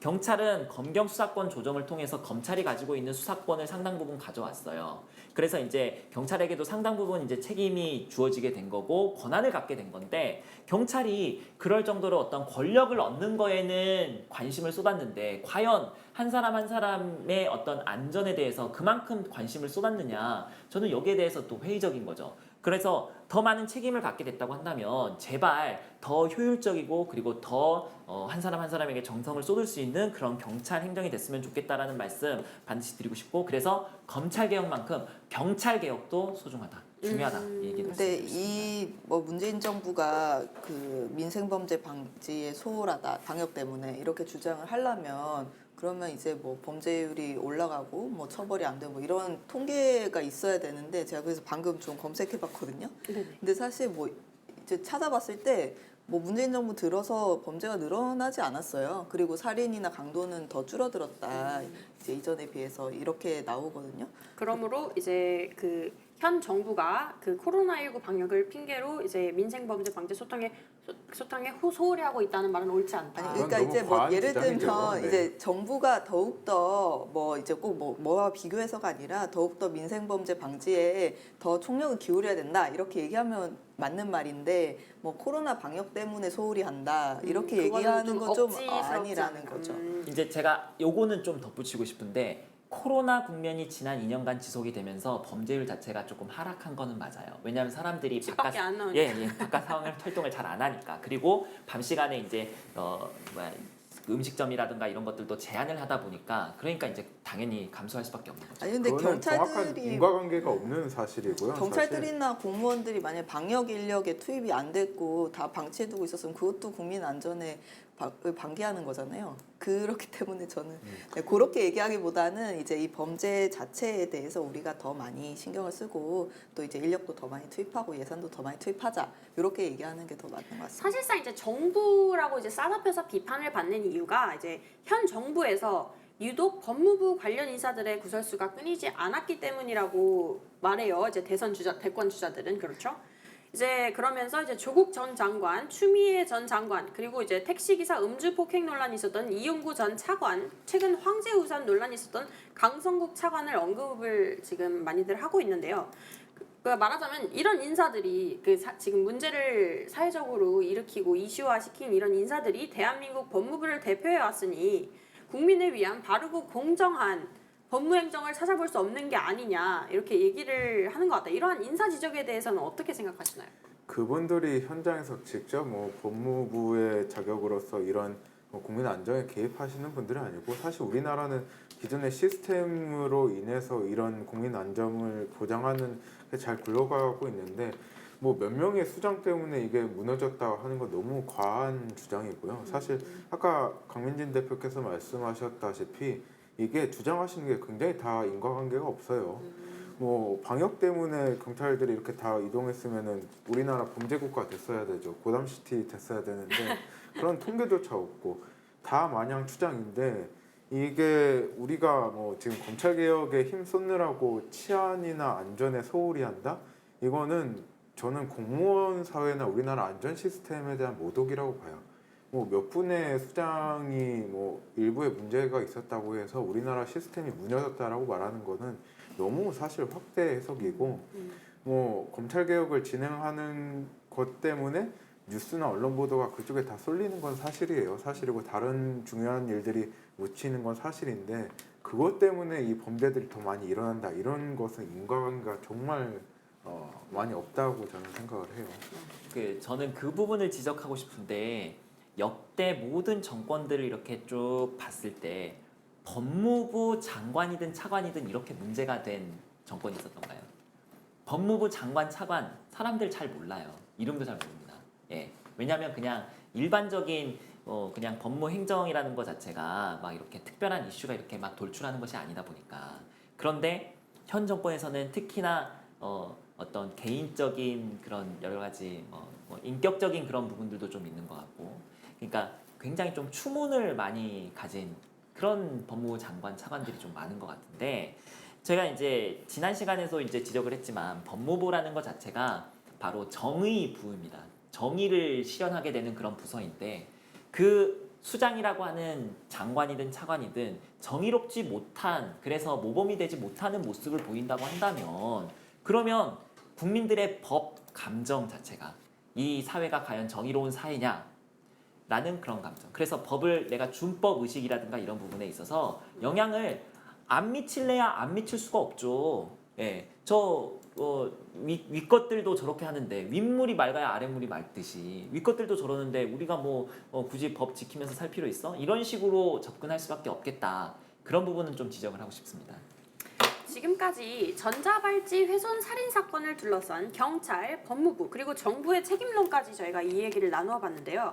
이 사건을 계기로 다시는 이런 끔찍한 사건들이 일어나지 않도록 제대로 된 대책이 잘 마련되어 시민들이 모두 안전하게 보호받을 수 있길 기대해 보겠습니다. 저 아까 얘기 못한 게 하나 있어서 네네, 말씀하세요. 마무리 얘기하면 그 정부가 물론 장관 한 사람으로 행정의 변화가 없다. 근데 그 국가 시스템이요, 지도자나 그 기구의 장 때문에 이렇게 망가지는 걸 막기 위해서 시스템을 발전시켜 온 건 맞죠. 그러나 그 법률 틀 안에서 장관도 행정령 하에서는 변화를 많이 줄 수는 있거든요. 그런데 이번 현 정부 들어서 이 법무부에서 논란이 됐던 것들을 다 보면 뭐 윤석열 총장과의 뭐 이렇게 싸움 뭐 이런 것들이 있고, 그 다음에 사법 개혁한다고 해서 이렇게 정부가 추진을 많이 했고 검찰 개혁한다고는 했지만 결국 사법부 장악 아니냐 막 이런 싸움까지 갔잖아요. 그러니까 그런 논란만 많이 있었지 과연 이런 행정적 절차를 보완하기 위한 조치에 대한 얘기가 과연 있었느냐, 저는 없었다는 거고, 코로나 때문에 이런 성범죄가 발생했다라고 말하는 건 아니죠. 이건 질문에 대한 답으로만 전 들었고, 그런데 이번 정부 들어서서 아까 전에 우리 강 대표님이 살인과 강도가 줄었다라고 하지만 그거는 이제 지속적 지난 10년 동안 쭉 줄어드는 추세였고, 그러나 성범죄는 2배 이상 증가한 건 맞습니다. 근데 이런 성범죄가 증가하는 동안에 대한 조치, 이런 얘기에 대한 건 한 번도 안 나왔잖아요. 그리고 최근에 정부에서 이번 조치 이후에 대책을 발표했지만 거기에 내용도 뭐라고 써있냐면 지금까지 우리는 안 했던 조치는 없고 그 기술의 발전의 한계 때문에 그렇고 기술이 발전하는 대로 도입하겠다는 입장이에요. 그거는 어떻게 보면은 기술에다가 핑계를 대고 있는 거잖아요. 기술의 한계 때문에 이럴 수밖에 없다는 핑계 말에 지나지 않다. 뭐 자기 책임이라고 하면 돌팔매질 당할 걸 아니까 다들 그런 추세죠. 기술이 발달한 거에서 할 수 있을 만큼은 다 했다는 말이에요. 그러니까 그런 말밖에 못 하는 게 맞느냐. 그러니까 이거는 이렇게 갑자기 터지면 대응하기 어렵죠. 어려우니까 그냥 뭐 강화하겠다, 전자발찌 끊지 않게 경무화시키겠다 이런 얘기밖에 못 나오는 게 그동안에 뭐 이쪽에 대한 고민이 적었기 때문일 거다 이렇게 생각하고 있는 겁니다. 개선이 되었으면 하는 그런 바람이 있습니다. 자, 다음으로는 국민권익위원회가 국민의힘 등 야당 의원들과 그 배우자 직계 존속의 이제 부동산 거래 전수 조사를 발표하게 되면서 시작된 윤희숙 국민의힘 의원의 부동산 투기 의혹과 사퇴론에 대해 이야기를 나눠보도록 하겠습니다.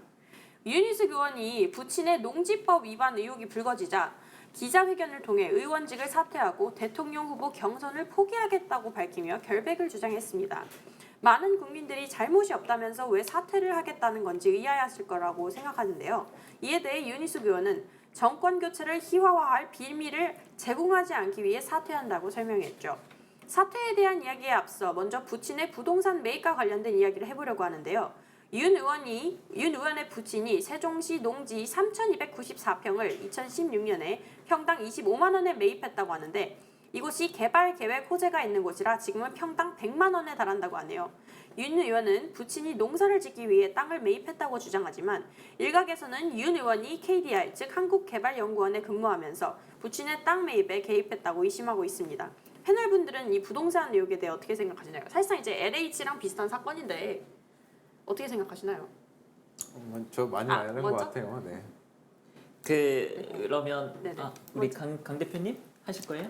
아니 이 네. 합리적으로 사실 의심되는 상황이라고 볼 수밖에 없을 것 같아요. 왜냐하면 일단 이 부친이 일단 뭐 농사를 지으려고 여기를 하진 않았을 거고 그건 뭐 명백한 거잖아요. 뭐 물론 지금 실제로 농사를 짓고 있고 그 다른 사람이 짓고 있고 거기서 뭐 돈을 받고 있다고 근데 하긴 하는데 그거는 네네. 이제 예를 들면 농지를 그러면 사는데 내가 여기에 이제 다른 사람 농사 시켜서 쌀을 몇 가마니 받겠어라는 목적으로 이 땅을 사진 않았을 거라는 거죠. 언젠간 네. 팔려는 목적이었을 그리고 것이다. 이제 그게 농지법 이제 위반이거든요. 우리나라는 이제 법상 농사를 직접 짓는 사람이 그 농지로 설정된 땅은 농사를 직접 짓는 사람이 이제 소유를 하게끔 돼 있고 그게 아니려면 뭐 여러 가지 이제 또 절차들을 밟아야 되는 그렇게 법이 돼 있기 때문에 이게 굉장히 좀 전형적으로 부동산 투기를 하는 불법적 투기를 하는 어떤 그 전형적인 형태인데 근데 이제 문제가 되는 거는 이제 쟁점은 그거잖아요. 부친한테 윤희숙 의원이 정보를 주었는가. 제공하였는가. 근데 이제 윤희숙 의원이 뭐 KDI에서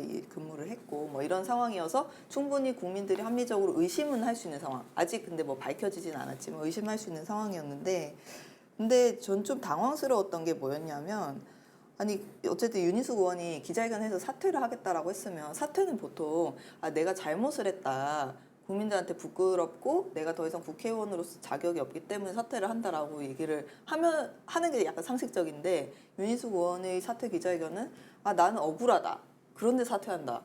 였단 말이에요. 그러니까 사실은 납득이 안 되는 거죠. 그리고 이제 국민의힘이 어떻게 얘기를 했었냐면 민주당보다 국민의힘 이준석 대표가 우리는 민주당보다 더 센 처분을 하겠다. 부동산 투기를 한 걸로 밝혀진 의원들에 대해서 이렇게 공언을 했는데 사실 뭐 민주당보다 더 세게 조치를 한 거는 지금 없어요. 그런데 윤희숙 의원이 이렇게 사퇴 기자회견을 함으로써 뭐 국민의힘은 그냥 그 논란은 지금 없는 거예요. 다 묻혀버린 거예요. 만약에 윤희숙 의원이 이렇게 사퇴 기자회견 안 했으면 국민의힘 너네 왜 민주당보다 세게 한다고 그렇게 해놓고 왜 안 하냐 내로남불이다 이게 잔뜩 있었을 텐데 지금 그 얘기가 없단 말이에요. 그러니까 이제 뭐 윤희숙 의원의 의도는 뭔지는 모르겠지만 국민의힘 입장에서는 참 좋겠다. 윤희숙 의원이 이렇게 사퇴 기자회견을 해줘서 그런 생각이 드는 거죠. 그리고 좀 국민들 입장에서는 황당하고 이제 좀 뭐랄까요? 약간 정치 노름에 좀 이 국회의원직이 좀 놀아나고 있다. 뭐 이렇게 느낄 수밖에 없는 부분일 것 같아요. 우리 이제 정현우 네. 대표님은 저는 윤희숙 의원이 사퇴 기자회견 했을 때 본인이 억울하다고 발언하는 걸 못 들었거든요. 제가 봤을 때는 억울하다가 아니라 의혹이 있다면 자기는 일반인으로서 자기는 수사를 받겠다. 네. 권익위 조사가 잘못됐을 거라는 얘기를 했잖아요. 윤희숙 의원이.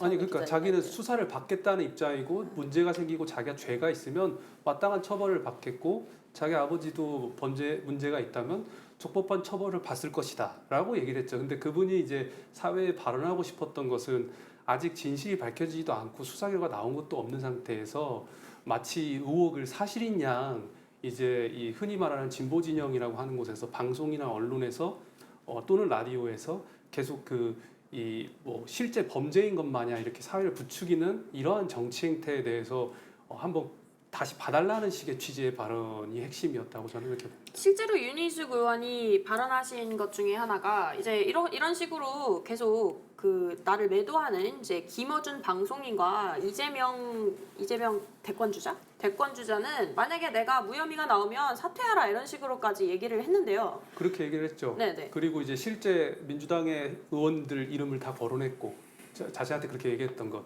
그러니까 자기가 그러면 죄가 없으면 당신들 어떻게 책임지겠냐 이거죠. 그런 우리나라의 정치 행태에 대해서 할 말이 있어서 나왔어요. 원래는 사퇴를 하고 그냥 그렇게 끝날 줄 알았던 일인데 갑자기 그 다음 날 이제 김두관 캠프 쪽에서 저거는 KDI의 모든 사람들, 그러니까 공공투자 결정하는 쪽에서 다 정보를 가졌을 수 있다. 전수조사하자 이런 식으로 화살을 돌리기 시작하면서 갑자기 이 사건이 크게 번졌거든요. 그러니까 예상치 못하게 흘러가는 걸 보고 윤희숙 의원이 사퇴를 했지만 다시 한번 기자회견을 연 거죠. 기자회견 열면서 자기가 사퇴를 하지만 그러나 우리 사회에 꼭 얘기하고 싶은 건 이렇게 이제 사람들을 매도하는 정치, 그 다음에 이미지를 만들어서 음해하는 이런 정치, 이런 행태를 바로 잡아야 된다는 식의 취지였죠. 그래서 내가 만약에 죄가 없다면 책임지고 사퇴하라. 그래서 그런 말을 한 게 저는 모든 발언의 핵심이었다고 봅니다. 아니 저는 뭐 당파적인 게 아니라 죄송해요. 네, 뭐 어느 당을 편드는 게 아니라 그냥 일반적인 국민적 상식에서 봤으면 좋겠어요. 그랬을 때 이제 윤희숙 국회의원직은 국민들이 뽑아준 거예요. 지역구 국민들이 다 한 명 한 명 투표해가지고 뽑아준 거란 말이에요. 지역구 의원 맞으시죠? 그렇죠, 그렇죠. 네, 지역구 주민들이 다 뽑아서 만들어준 국회의원직인데 본인이 잘못 안 했으면 사퇴하면 안 돼요. 그거는 유권자들과의 약속을 저버리는 일이에요. 그리고 민주당도 그렇고 뭐 정의당도 당신 아무 잘못 없어도 사퇴해라라고 말한 사람이 아무도 없단 말이에요. 이제 다만 민주당이 그 부동산 투기 그 의원들에 대해서 그 당에서 이제 그 뭐 출당 조치를 하고 뭐 그러고 이제 그 수사를 받아가지고 이제 뭐 다시 돌아와라 뭐 이렇게 조치를 했기 때문에 국민님에 대해서도 의원들에 대해서 이제 조치를 해라 당 차원에서 그리고 공정하게 수사받고 잘잘못 명백하게 가려라라고 요구를 한 거지. 윤희숙 의원이 아무 잘못이 없어도 사퇴해라라고 말하는 사람은 없어요. 그리고 실제로 잘못이 없다면 저는 그렇게 사퇴하는 행태가 굉장히 국민들한테 무책임한 태도라고 생각해요. 국회의원직이라는 게 얼마나 무겁고 국민들이 다 한 명 한 명이 자신의 손으로 뽑아준 자리인데 그걸 어떻게 그렇게 함부로 내던집니까? 저는 견해가 좀 다른데요. 얘기를 좀 하면은 사퇴는 개인의 선택인 건 맞죠. 그런데 그 사람이 갖고 있는 정치적 신조 입장에서 봤을 때는 자신이 예전에 뭐 저는 임차인입니다라는 발언으로 세간의 주목도 받았고 그 주목을 받은 덕분에 대선 주자까지 나갔던 사람인데 자신이 부동산과 관련해서 표명했던 입장이 있던 사람인데 자신이 그 의혹에 휩싸이니 자기가 견딜 수 없는 거겠죠. 그렇죠. 본인은 나는 임차인인데 뭐 알고 보니 아버지가 이렇게 임차인이 재산이 또 아니었잖아요. 그러니까 그런 의혹을 네. 받는 자신이 그걸 국민들한테 책임진. 보여주려고 했던 새로운 정치가 못 보여준 것 같으니까 책임지고 그만두겠다는 거죠. 근데 만약에 거기서 자기 의혹이 있는데 직을 계속 유지하고 있는 게 본인이 이제 싫은 거죠, 그 사람은. 근데 어떤 현역 정치인들은 의혹을 받더라도 난 죄가 없으니까 버티겠다는 의원들은 버티겠죠. 아니 뭐 죽음으로써 그거를 뭐 의혹이 있었을 때 벗어나는 분도 있었어요. 그렇게 치면. 그러니까 저는 그거는 개인의 가치관의 문제이긴 한데 그 사람이 얼마나 자기 책임감에 대해서 이렇게 못 버티느냐 그 문제의 이유라고 저는 봅니다. 저는 윤희숙 의원이 도덕에 대한 기준이 높아서 사퇴했다기보다는 앞에 사례도 있잖아요. 본인이 임차인입니다라고 밝혔는데 그 이후에 본 거 보세요. 수십억의 자산가였어요. 굉장히 앞뒤가 안 맞았고 저는 윤희숙 의원이 이거 굉장히 의도적이라고 보는 게 윤희숙으로 인해서 12명의 나머지 국민의힘 의원들이 다 묻혔거든요. 물론 그중에는 억울한 분이 있어요. 제가 다 봤는데 자료를 우리 당의 우상호 의원이나 김재용 의원처럼 뭐 부모님이 사기당하셨거나 뭐 묘진대 막 이런 분들처럼 국민의힘에도 있거든요. 근데 윤희숙의 사례는 너무나 사실 국민 여러분들께서 합리적으로 의심할 만하다. 여러분 여기 시청하시는 분들 중에 4년 만에 땅 3배 오른 거 정보 얻으실 수 있는 분 계세요?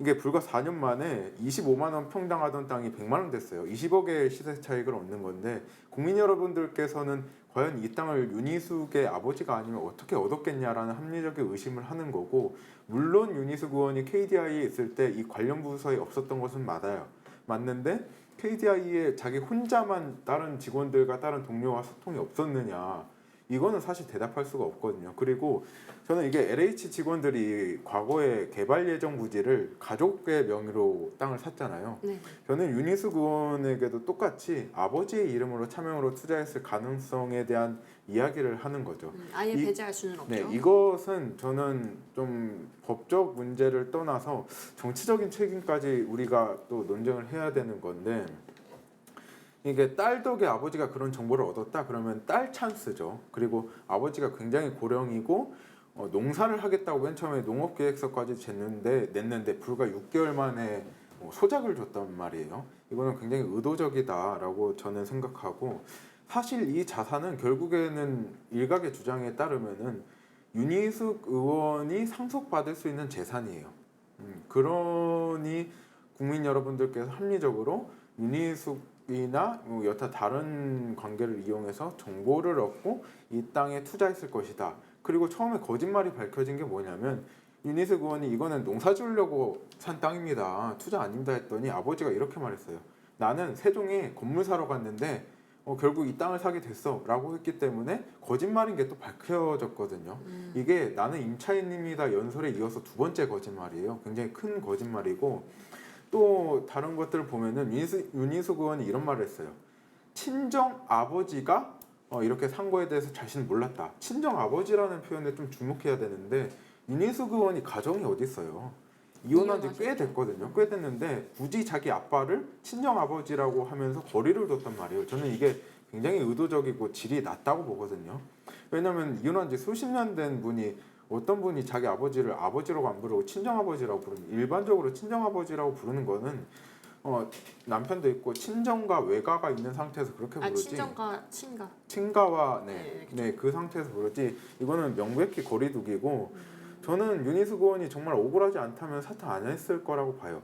윤희숙 의원이 다음 기자회견 때 뭐라고 했냐면, 이재명 경기지사나 뭐 다른 의원들을 언급하면서 내가 무혐의가 나오면 당신을 사퇴해라 했거든요. 이거는 그 말인즉슨 자기는 억울하다는 거예요.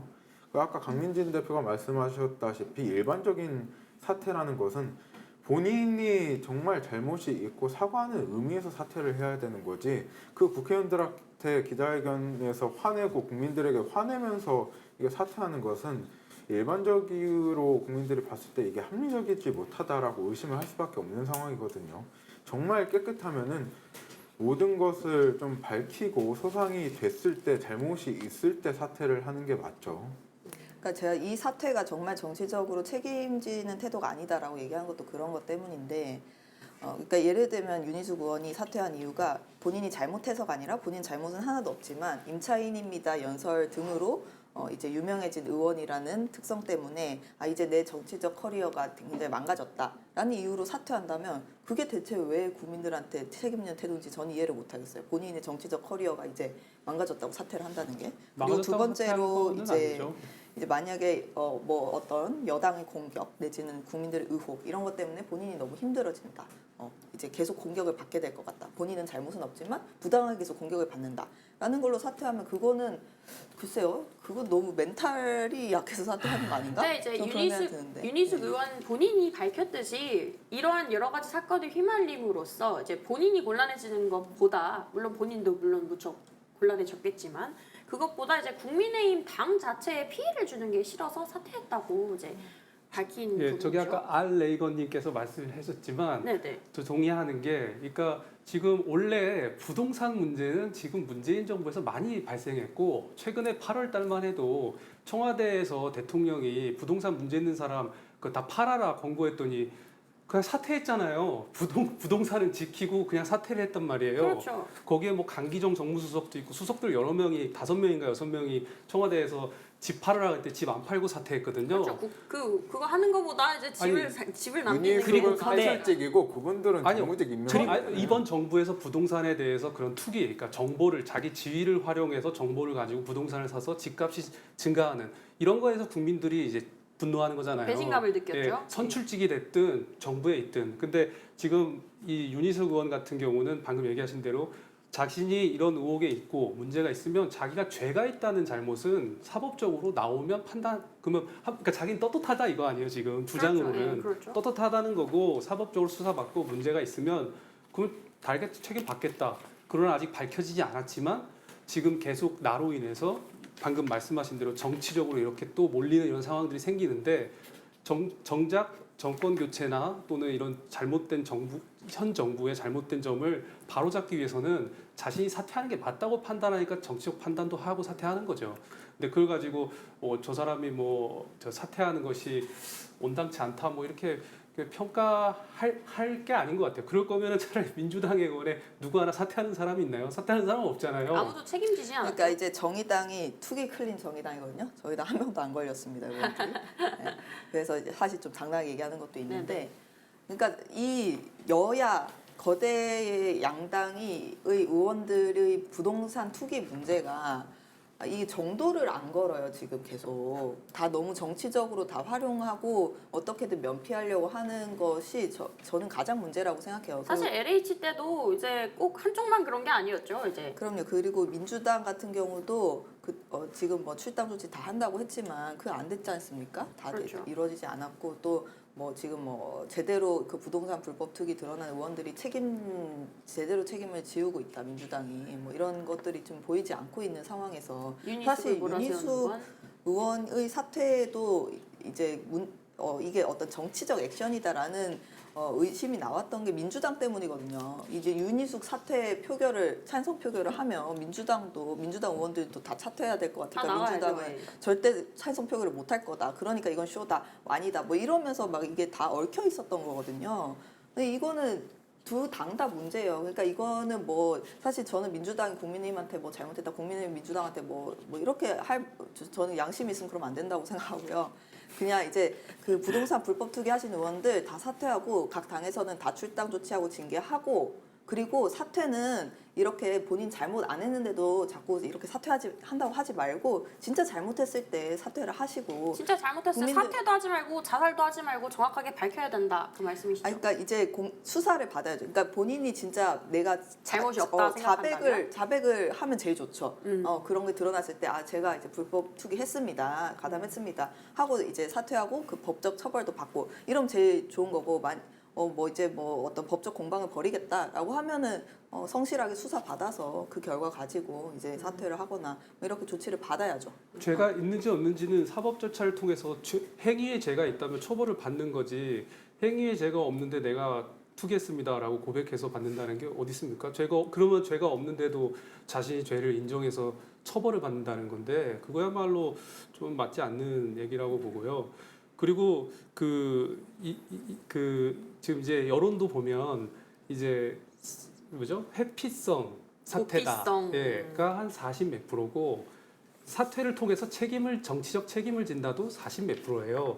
근데 이 사퇴를 통해서 회피한다라고 답한 응답 비율을 보면 대체로 보면 진보적 정치 성향을 띠는 사람들이 그렇게 응답한 경우가 많고 또 사퇴를 통해서 책임을 졌다 말하는 경우에는 또 보수적 그 지지층의 응답이 높아요. 그러니까 사회에서 바라보는 시선이 지금 약간 갈라져 있는 거죠. 갈라져 있는 거고 아직 이걸로 우리가 뭐 죄가 있는지 없는지 판단할 수는 없는 거고 사법적으로 봐야 될 문제인데 근데 지금 오늘도 저희가 이 주제를 갖고 토론도 하지만 언론도 계속 이슈가 되는 것은 지금까지 이런 문제가 터졌을 때 국회의원직을 던지고 사퇴하는 경우가 보기 드문 일이에요. 그러니까 정치인으로서는 사회에 새로운 경종을 울린 거고 이제 정치인들이 도덕적 문제의 의혹을 받으면 버티고 끝까지 막 싸워서 죄가 없다고 해서 국민들의 관심으로 또 멀어지면 또 넘어가고 이런 게 아니라 책임지는 모습을 보였기 때문에 좋은 앞으로 선례가 된 거죠. 네, 선례가 될 수 있고 윤희숙 의원 사퇴 전과 후는 저는 정치인들이 어떤 의혹이 생겼을 때 저는 영향을 안 받지는 않을 거다 이렇게 보는 거죠. 우리 정국진 대표님이 여태 계속 발언권이 없으셨는데 한번 말씀하실 기회를 아까부터 드려야 될 것 입이 같습니다. 근질근질한데 타이밍을 제가 드리고 싶었는데 죄송합니다. 말씀해 주세요. 그래서 제가 이 얘기를 계속 듣다 보니까 제가 윤석열 후보를 지지한다라는 것이 다시 한번 좀 뿌듯해지는 그런 상황인데 갑자기요? 왜냐면 대통령을 보좌한다는 그런 사람들마저도 대통령이 집 팔아라라고 했을 때 안 팔았습니다. 그렇죠? 결국은 이제 그냥 사퇴하는 거를 선택을 했는데 그 당시에 이제 윤석열 그 당시 이제 검찰총장이었죠. 검찰총장은 오히려 조용히 팔았어요. 예. 그래서 저는 그런 모습에 윤석열의 모습에 반했던 거거든요. 박수 드립니다. 슬쩍. 네. 그리고 그때 또 팔았던 사람 중에 한 사람이 금태섭 의원이었어요. 그래서 저도 금태섭 의원 좋아하는 이유가 바로 그런 것 때문에 그러거든요. 그러니까 노블리스 오블리주를 실행을 한다. 예. 그 사회적 책임에 걸맞는 그런 그러니까 사실은 안 팔아도 누구도 뭐라고 안 할 겁니다. 사실은 예, 뭐 자기가 뭐라고 하고 있잖아요 지금 여기는. 아니 그러니까 투기를 했다고 했을 때 그리고 이제 그 당시에 이제 자기 비서관들 그러니까 자기 보좌하는 사람들 보고 팔라고 했었던 것이지 뭐 국회의원들 보고 팔아라라고 한 것도 아니고 그다음에 검찰총장 보고 팔아라고 한 것도 아닌데 그렇게 명령한 게 아닌데 그냥 알아서 자진해서 공직자로서의 그의 자세라고 생각하니까 판 거거든요. 그러니까 그런 모습들 때문에 이제 제가 반했던 건데. 유니스 구원의 건과 관련해 가지고 이제 제가 이제 다시 돌아와서 말씀을 드리면 유니스 구원이 왜 사퇴했을까? 자기가 결백하다고 하면서 제가 추리해 본 바는 이래요.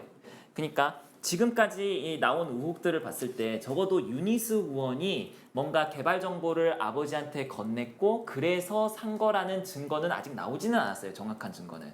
그쵸? 증거가 없기 때문에 아직은 무죄 추정의 원칙을 지켜야 한다. 예, 맞습니다. 그런데 다만 유니스 의원 입장에서도 그런 부분은 신경이 쓰였을 거예요. 어떤 부분이냐면 결과적으로 봤을 때 이게 상속 대상이 되는 것이고 그래서 자기한테 이득이 돌아온 거라고 이렇게 볼 수도 있다라는 그런 지적에 본인도 고개를 끄덕였을 거예요. 자기가 그러니까 직접적으로 책임은 없지만 결과적으로 봤을 때 책임을 질 수밖에 없는 그런 상황이 됐던 것이고 그리고 또 다른 하나는 결국은 공직자들은 자기 가족들 관리도 해야 되는 입장이 되는 것인데 그렇죠. 가족 관리에 어떻게 보면 이제 실패했다라고 볼 수 있는 여지가 있기 때문에 그런 부분에 있어서 자기가 책임을 진다라고 볼 수도 있는 거예요. 그래서 저는 그리고 이제 더 나아가서 유니스 구원은 지금 대선을 앞두고 있는 입장에서 정권 교체의 그 어떤 중요성을 굉장히 자각하고 있는 입장인 거고 그렇다고 한다면 자기 당에게 그러니까 자기를 선당 후사를 한 거죠.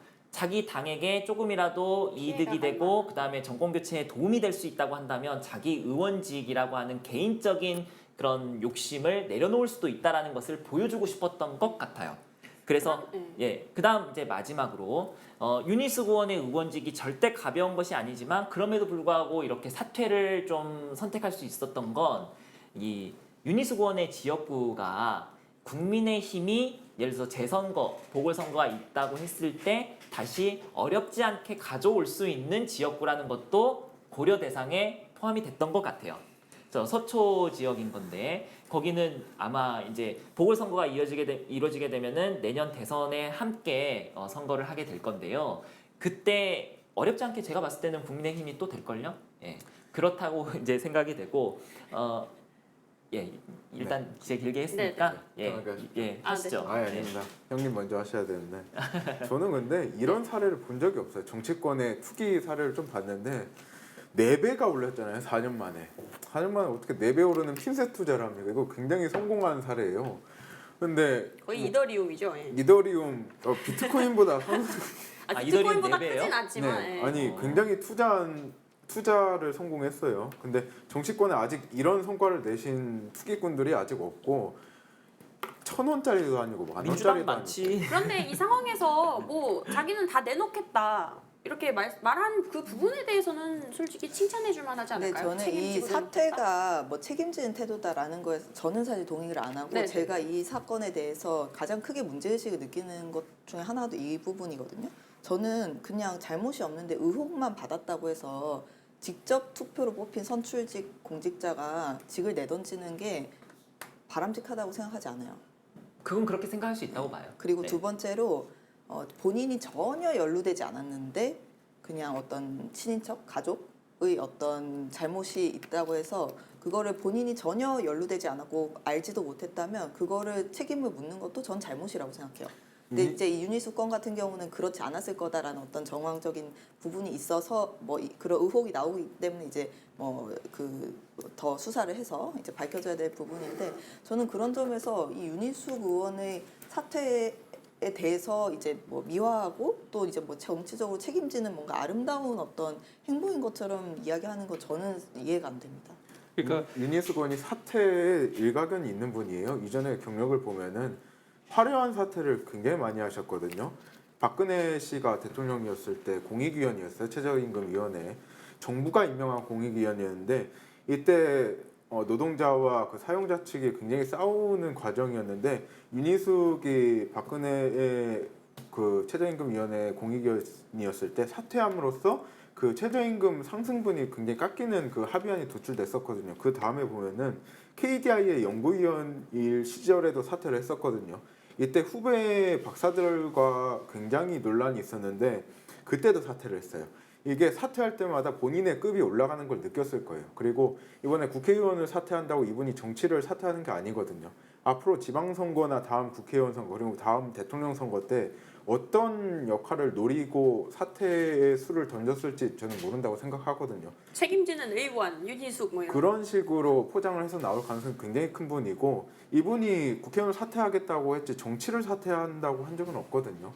뭐 다음 지방선거 때 뭐 서울시장 나올 수도 있는 거고 그런 가능성이 열려 있기 때문에 정말 본인이 억울하다 하면은 소상히 밝히고 수사를 받으면 돼요. 이게 본인이 정치적으로 해결하려고 하면 안 되죠.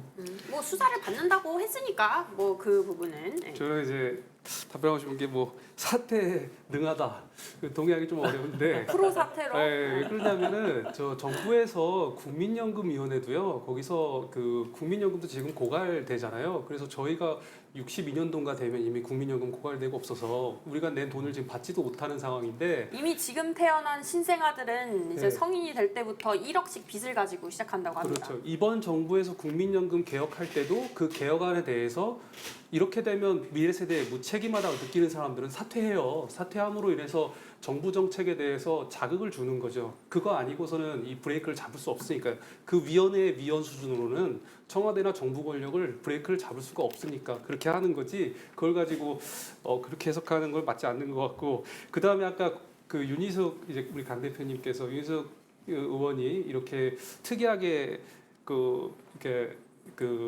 여겨지는 게 좀 동의가 안 되신다고 한 것 같은데 저는 특이한 사례이기 때문에 사퇴를 한다고 보는 거예요. 그러니까 이런 거죠. 정치권에서 자신이 발언을 계속 줄기차게 해서 그걸 강조했던 사람이고 그래서 그런 개혁안에 대해서 또는 그런 정책안에 대해 대표적 주자로 이미지가 굳혀져 있는 상황에서 자신이 그것을 부정하게 된 자기 부정을 한 꼴이 됐을 때 못 견디면 사퇴하는 거죠. 마찬가지로 조국도 그랬던 거 아니에요? 과거에 트위터나 SNS에서 자신이 늘 했던 말과 그걸로 인해서 자신은 정치적 이득을 얻었는데 나중에 보니까 자기가 말했던 것처럼 반대예요. 그러니까 국민들이 더 화가 나는 거죠. 왜냐하면 자기가 말했던 거하고 다른 모습이 보였으니까. 그럴 때 화가 나는 거죠. 박원순 시장도 마찬가지잖아요. 자신이 뭐 이제 젠더 이슈에 대해서 앞장섰던 사람이지만 그 반대되는 이슈가 터지니까 분노가 올라가는 거잖아요. 그러니까 마찬가지로 일반적인 의원이 부동산 투기 의혹이 있었다면 사퇴 압박까지는 못 받았을 거라고 봐요. 그냥 이렇게 유야무야 넘어갈 수도 있지만 이분은 자기가 부동산 가장 큰 민감한 이슈에서 계속 발언을 많이 했던 사람이고 또 그 세간의 주목을 통해서 대통령 후보까지 나왔던 사람이기 때문에 당연히 그 말한 사람으로서 또 사회 이미지가 굳어진 사람으로서 책임을 크게 지는 게 합당한 거죠. 근데 그렇게 정치적 이득과 세간의 관심을 받은 사람이 사퇴도 안 하고 버틴다? 그거야말로 사람들이 내로남불 아니냐라는 또 불만이 나올 수 있는 거고 그렇게 했을 때는 이 사람이 대권 주자로서 계속 말하던 게 부정이 되는 거기 때문에 저는 책임지고 사퇴한 게 마땅했다고 보는 거예요.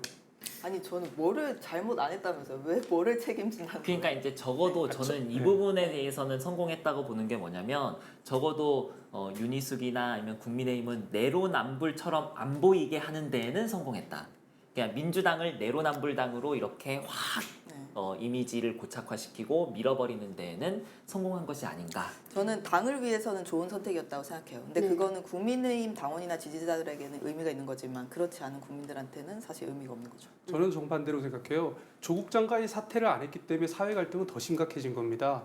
조국 장관이 사퇴를 하니까 정리가 됐잖아요. 그게 어떻게 국민들한테 도움이 안 되는 일이에요. 국민들이 봤을 때 정치 현장에서 계속 버티고 상식적인 판단을 안 하고 있으면 안 하고 있을수록 국민들이 일상생활에서 정치가 왜 그러냐고 분노감을 느끼는 건데 소속된 당과 함께 이제 문제가 야기될 수가 그러니까 꼭 있죠. 당의 지지자만을 위했다고 보기가 어려워요. 근데 조국 전 장관은 실제로 잘못을 했고 그리고 윤희숙 의원은 박원순 아직 확실하지는 전 않은데 시장도 실제로 잘못했잖아요. 어쨌든 지금 재판이나 뭐 여러 가지 결과를 통해서 밝혀진 거잖아요. 그렇죠. 근데 조국 장관이 사퇴하기 전까지는 조국 장관의 사건도 범죄 사실이 밝혀지기 훨씬 이전입니다. 최근에 와서야 정경심 수사 판결이 나오면서 범죄가 나오고 그 다음에 죄가 구형된 거지.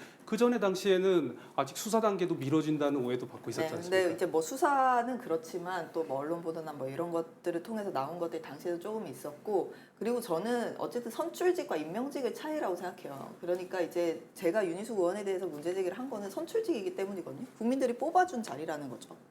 그러니까 이제 저는 그 뭐 당원들만 위한 거다라고 이렇게 말씀을 하셨는데, 이제 윤희숙 의원의 생각에는 정권 교체라는 가치가 진짜로 국민들을 위한 가치가 될 거고, 그 정권 교체라는 대의를 위해서 그게 결과적으로는 국민들께 이득이 되기 때문에 자기 자신을 살신성인했다라고 생각할 수 있다라는 거예요. 그게 이제 저는 강민진 이거 의원 높게 사요. 저는 이거. 네, 저도 이걸 네네. 높게 사는 부분인데 사실상 이건 이제 국민의힘을 지지하는 분들에게는 굉장히 의미 있는 행동이지만 그 외의 분들에게는 그냥 의아함을 자아낼 수도 있는 그런 말이었다 이런. 이게 국민의 상황이라고. 힘을 위해서 사퇴한다는 말을 굉장히 동감하는 게 자기 조직을 위해서 사퇴한 거잖아요. 그건 높게 사는데 왜 본인의 잘못을 인정하지 않고 거짓말을 인정하지 않느냐. 뭐 나중에 수사 결과가 나오면 인정이 되겠죠. 뭐 처음에 중간에 죽거나 하지 않는다면. 처음에도 임차인이라는 거짓말을 하고, 두 번째 저는 농부의 딸이라는 연설을 할 줄 알았어요. 나는 농부의 딸입니다. 연설을 할 줄 알았는데 아버지가 그건 차단했잖아요. 나는 농사 지으려고 한 게 아니고 투자하려고 산 거다라고 이건 차단했는데, 세 번째 거짓말, 네 번째 거짓말이 뭘까, 이게 국민들이 한번 잘 지켜봐 주셔야 될 것 같아요. 네. 자, 윤희숙 의원의 사퇴 처리가 어떻게 매듭지어질지 이제 귀추가 주목되고 있지만 여야 모두가 나름의 이유로 주저하고 있기 때문에 사퇴안이 본회의에 상정되기 어렵거나 시간이 걸릴 것이라는 관측이 나오고 있습니다. 민주당은 같은 권익위 조사에서 소속 의원 12명의 불법 의혹이 드러났지만 이들 모두가 의원직을 유지하고 있기 때문인데 우리 강민진 의원님께서 말씀하신 거랑 일치하죠? 섣불리 사퇴안을 통과시킬 경우 내로남불 논란에 휩싸일 수 있기도 하고, 또한 이 사퇴 쇼에 동참하지 않겠다라는 입장도 있고요. 반면 국민의힘은 윤 의원 외에 부동산 관련 의혹을 받고 있는 11명의 의원의 후속 조치가 확정되지 않은 상황이기 때문에 윤 의원의 사퇴 처리를 본회의 상정으로 요구하기가 굉장히 애매한 상태입니다. 윤희숙 의원의 사퇴는 어떻게 처리되는 것이 맞다고 판단을 하시는지, 그리고 이제 국회에서는 결과적으로 어떻게 처리될 거라고 생각하시나요? 일단은 그 윤희숙 의원이 사퇴에 대한 어떤 지금 진짜로 사퇴하는 거 맞아? 쇼 아니야? 라고 말씀하시는 분도 있더라고요. 그런데 이미 의원실에서 방을 다 뺐다고 하고 짐을 빼셨군요. 예. 짐을 다 뺐다라고 하는 걸로 봐서 이제 사퇴에 대한 어떤 진정성은 확인이 되는 것이고, 확보합니다. 그런 상황 속에서 결국은 이제 이제 회기 중에는 의원들의 어떤 투표를 통해서 하게 되어 있지만, 회기가 아닐 때에는, 지금 이제 회기 중이기 때문에 그렇게 되지만, 회기가 아닐 때에는 국회의장이 그냥 사퇴서를 수리만 하면 되는 거거든요. 그래서 이거는 의원의 어떤 개인의 선택이라든가 이런 부분들을 좀 존중해야 되기 때문에 투표를 해서 이 사퇴를 받아주는 것이 가장 깔끔하겠다라는 그런 생각은 드는데, 그렇게 민주당이 하지 않는다고 한다면 결국 국회의장께서 그렇게 뜻을 받아주셨으면 좋겠다라는 그런 생각을 하게 되고요. 사실은 저는 이 문제가 그 수많은 이제 국민권익위의 조사 결과를 통해서 나온 수많은 의원들 중에서 윤희숙 의원만 물고 늘어지는 민주당의 행태를 좀 지적을 하고 싶어요. 예. 사실상 이제 국민의힘이나 민주당이나 이제 당을 떠나서 이러한 의혹이 생기고 문제가 된다면 당연히 이제 해명을 해야 하고 소명을 해야 하고, 문제가 진짜 있다면 따라서 사퇴하는 게 옳지 않나 이런 생각도 듭니다. 예, 그러니까 이제 이거는 윤희숙 의원이 사퇴를 선택한 이유이기도 할 건데요. 왜냐하면 그 수많은 의원들 중에서 가장 스타 의원이 윤희숙 의원이기 때문이죠. 예, 윤희숙 의원은 나는 임차인입니다. 그 연설을 통해서 저 같은 중도의 마음도 살 수 있었을 정도로 굉장히 많은 분들로부터 어떤 그 주목을 받게 되었던 거고, 그래서 서울시장 후보로도 그다음에 대통령 후보로도 이렇게 주목받을 수 있었던 건 아니겠습니까? 사실은 지금 대한민국 국회에서 300명의 의원들 중에서 국민들께 속 시원하다, 우리의 입장을 대변해준다, 우리 어떤 정책적인 그런 대안을 마련해준다라는 그런 생각을 갖게 해주는 의원이 누가 있습니까? 그런 생각을 갖게 해주는 몇 안 되는 의원이 윤희숙 의원이었던 것인데, 그런 윤희숙 의원의 어떤 여러 가지 장점들을 깎아내리면 깎아내릴수록 민주당 입장에서는 정략적으로 유리하겠죠. 그렇기 때문에 지금 이 문제가 불거졌을 때 가장 계속해서 이 문제 제기를 하고 있는 것이다라고 저는 생각을 하고 있는 것이고, 그래서 윤희숙 의원이 결국 사퇴한 이유는 바로 이거다. 그러니까 자기가 사퇴해야지만 이런 불필요한 소모적인 논쟁에서 해방이 돼서 진짜로 임차인들을 위한 그런 정책이 뭔지 정책적인 건설적인 논의를 할 수 있게 되는 그런 환경이 조성될 수 있을 것이라고 판단했었던 것도 없지 않아 있었을 것이다. 라는 그런 말씀을 저는 드리고 싶어요. 근데 이 사건을 키운 게 본인이에요. 본인이 사퇴하겠다고 쇼했기 때문에 이게 커졌지. 그리고 또 윤희숙 의원의 이 사퇴 기자회견 때문에 나머지 12명 의원들은 심폐소생술을 지금 하고 있거든요. 지금 누군지 다 아세요? 민주당 의원들도 저기 심폐소생술 됐죠? 아니, 다 같이 죽인 거죠, 약간. 그러니까 제가 아까도 말씀드렸듯이 광역 국민의힘이나 딜을. 민주당이나 이 문제에 대해서 사실 말할 자격이 없다고 생각해요. 그리고 이제 뭐 민주당은 윤희숙 의원 사퇴할 수 있도록 해야죠. 그리고 이제 본인들도 깔끔하게. 그렇죠. 본인들도 그렇게 이제 책임을 져야 되는 부분이고 뭐 국민의힘 나머지 의원들도 마찬가지인 거고요. 저는 이 문제는 좀 정도로 풀었으면 좋겠습니다. 아, 전 오늘 노란색 옷을 입고 올 걸 그랬네요. 뭔가 의견이 일치하는 부분이 많아요. 사태는 처리될 거고요. 그리고 이제 뭐 국민의힘의 뭐 일부 박수영 의원이나 이런 분들은 의원이 사퇴서를 내면 자동으로 사퇴 처리하게끔 처리하는 법안 발의도 하고 있고, 그러니까 이제 사퇴를 냈는데 또 수리를 안 했을 때는 사퇴가 처리 안 되는 경우가 있었어요. 예전에 18대 국회 때 민주당 의원님들이 그 미디어법 강행 처리에 반대해서 사퇴서를 냈지만 그때 사퇴 수리가 안 돼가지고 다시 의원직이 유지됐거든요. 이제 이런 적이 있기 때문에 국민들이 정치적 쇼다라고 이제 또 오해를 할 수 있는 부분도 있으니 의원이 원해서 사퇴를 하면 사퇴 처리하는 걸로 이제 정리가 되는 법안도 내고 있고, 또 그러니까 민주당도 아마 처리하지 않을까 싶습니다. 제가 마지막으로 딱 한마디 하고 싶은데요. 네네. 분명히 윤희숙 의원 다음에 어떤 선거라도 또 나옵니다. 서울시장 나오던가 다음 뭐 국회의원이나 대통령 무조건 나옵니다.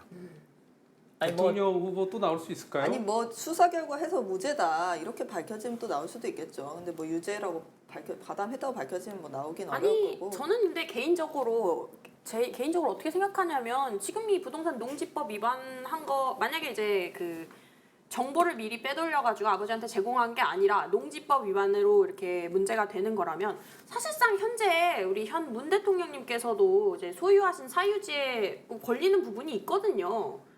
만약에 그쵸, 그런 네. 경우라면 뭐 농지법 위반 소지가 대통령 있죠. 후보 못 나올 게 뭐가 있습니까? 저는 그렇게 생각을 합니다.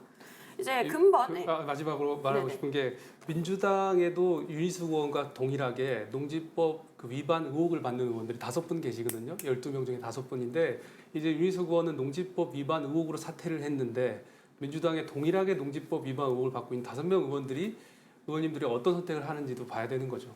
그러니까 이게 정치적으로도 이제 이런 사건이 터졌을 때 어떤 책임을 져야 되느냐에 대해서 영향을 준 저는 뭐 정치의 일종이라고 봅니다. 그분들과 결이 다른 게 윤희숙 의원은 KDI의 비공개 정보를 이용해서 투자했냐 안 했냐의 문제고, 민주당의 그 5분의 의원은 농지법 위반의 땅을 매입한 것 그 자체의 문제예요. 윤희숙 의원 땅은 4배가 올랐잖아요. 저는 몇 이렇게 배가 올랐든- 민주당과 국민의힘 이렇게 구도로 늘 논쟁을 하면 우리가 쟤네보다는 낫다. 쟤네가 우리보다 더 잘못했다. 이 항상 얘기가 그런 것 계속 같아요. 예. 반복되거든요. 근데 그러면 이거는 정치의 질을 낮추는 어떤 방식의 토론이에요. 사실 예. 그 관점으로 봤을 때는 제일 나은 게 정의당이죠. 그렇죠. 그런가요? 근데 사실- 지금 기성 정치에서는 정의당에서도 불법적 의혹을 받고 문제가 생긴 분들도 있고 다 있습니다. 그러니까 기성 정치에서 그런 일이 많이 터졌죠. 그러니까 우리가 반성해야 될 거는 지금부터 정치를 하는 사람들은 조심해야 될 일인 거고, 과거에는 워낙 사회가 너무 이렇게 정리가 지금보다 안 돼 근데 있었기 때문에 부동산 권익위 어쨌든 부동산 투기 관련해서는 정의당에서는 한 명도 나오지 않았습니다. 뭐 이제 정의당은 다행히 그러니까 강조를 모든 하시네. 따기를 할 수 있는 입장인 거예요, 사실상. 이번 사안에서 그런 게 다행이죠. 네네. 그리고 그렇습니다. 그리고 아까 뭐 사안이 다르다고 하시지만 결국은 범죄 행위로서 죄가 뭐냐 해갖고 얘기한 게 농지법 위반 의혹입니다. 그러니까 내용이 다른 게 어찌됐든 죄의 항목이 뭐냐니까 사실 뭐 크게 다르지 않다고 봐요. 아니, 근데- 강도를 했는데 1,000만 원을 훔치든 1억을 훔치든 훔친 건 똑같은 거다. 저는 이렇게 말을 하고 싶습니다. 근데 우리 저기 박영훈 위원장이 아까부터 계속해서 의혹만 가지고 굉장히 큰 문제가 있는 것처럼 얘기를 하는데, 아니 이게 의혹도요 어떤 증거가 이게 구체적으로 나온 것은 없어요. 그렇잖아요. 근데 증거가 구체적으로 나와 있는 그 의혹 수준이 아니라 이미 사실관계가 굉장히 확정이 된 사안에 대해서는 침묵하시는 그런 민주당의 선택적인 정의가 저는 너무 싫은 거예요. 그래서 이제 제가 탈당을 하기도 했지만 당장 조국, 윤미향 예, 이 부분에 대해서 지금 윤희숙에게 되셨던 그 잣대와 동일하게 좀 되셨으면 좋겠다는 말씀 우리 박영윤 위원장께 드립니다. 저는 윤미향 의원 비판하고요. 이게 왜 조국은요? 문제가 더 커지? 네? 조국은요? 조국 윤미향 하셨는데 조국은 아, 어떻게 생각하세요? 아무개 곰탱님께서 네네. 저기 재개발적인 투기한 손혜원은 어떡하냐고. 뭐요? 손혜원 의원님은 어떻게 하냐고. 아니 이렇게. 본인이 잘못한 것에 대해서 본인이 책임을 져야죠. 근데 왜 이 문제가 더 커졌냐 싶은 거는 KDI의 근무 기록 때문에 이게 합리적인 의심으로 국민 여러분들께서 인정하고 있기 때문에 계속 보도가 되는 맞죠. 거예요. 이제 합리적인 의심이 있는 상태이지만 이제 그래서 이제 조사를 받겠다고 하셨고 이제 조사를 받겠다고 했으니까 사법기관을 통해서 궁금해집니다. 이제 예, 그 결과가. 조사하고 그래서 깔끔하게. 제가 드러나면은 하면 되는 거죠. 예. 네. 근본 국민권익위원회 부동산 거래 전수조사에서 국민의힘 12명 의원이 법 위반 내용이 드러났고 이에 앞서 민주당 전수조사에도 의원 12명의 법 위반이 확인되었었죠. 와우. 정말 이렇게 비율이 똑같을 수가 있나요? 자, 이 대상자들에 대한 지부도의 처분이 여야당 모두 제대로 이루어지지 않고 있다는 비난이 있습니다. 먼저 국민의힘 이준석 대표는 건의기 결과가 나오면 민주당보다 엄격하게 처리하겠다고 하곤 했지만 사실상 12명 가운데 6명에 대한 당사자 소명만 듣고 셀프 면죄부를 주었다고 말해지고 있죠. 민주당은 의혹이 제기된 12명 전원에게 탈당 권고라는 극약 처방을 내렸지만 사실상 비례대표 딱 2분만 출당했을 뿐 나머지 지역구 의원 10명은 그대로 당적을 유지하고 있어 보여주기식 정치쇼라는 비난이 나왔습니다. 투기 의혹과 사실이 있는 소속 의원에 대해 양당의 처분에 대해 어떻게 보시는지 그리고 어떤 처분과 징계가 이루어지는 것이 맞다고 생각하시는지요? 저 이 얘기 꼭 하고 싶습니다. 네. 그 양이원영, 그 다음에 윤미향 출당시켰죠? 예, 제명시켜가지고 근데 마치 제명이 엄청나게 큰 정치적인 액션인 것처럼 이렇게 하는데 그 사람들은 어떠한 변화도 없습니다. 예. 그 사람들은 그쵸. 똑같이 국회의원으로서 누릴 거 다 누립니다. 보호법도 만들어준다고 한창 난리였잖아요. 그 21대 국회 맨 처음 시작했을 때도 똑같았습니다. 저 양경수 의원이라고 지금은 뭐 이름 다 잊혀졌죠. 양경수 의원이 이제 의원이 되기도 전에 여러 가지 문제들이 굉장히 불거졌었습니다. 그런데 결국은 슬그머니 제명시켜서 의원직을 계속 유지시킨 상태에서 지금도 무소속 의원으로서 하지만 실제적인 투표라든가 여러 가지 행동들은 민주당 의원으로서 그냥 다 하고 있어요. 예, 그냥 이름만 겉으로만 무소속 의원일 뿐이지. 저는 이거 굉장히 잘못됐다고 봅니다.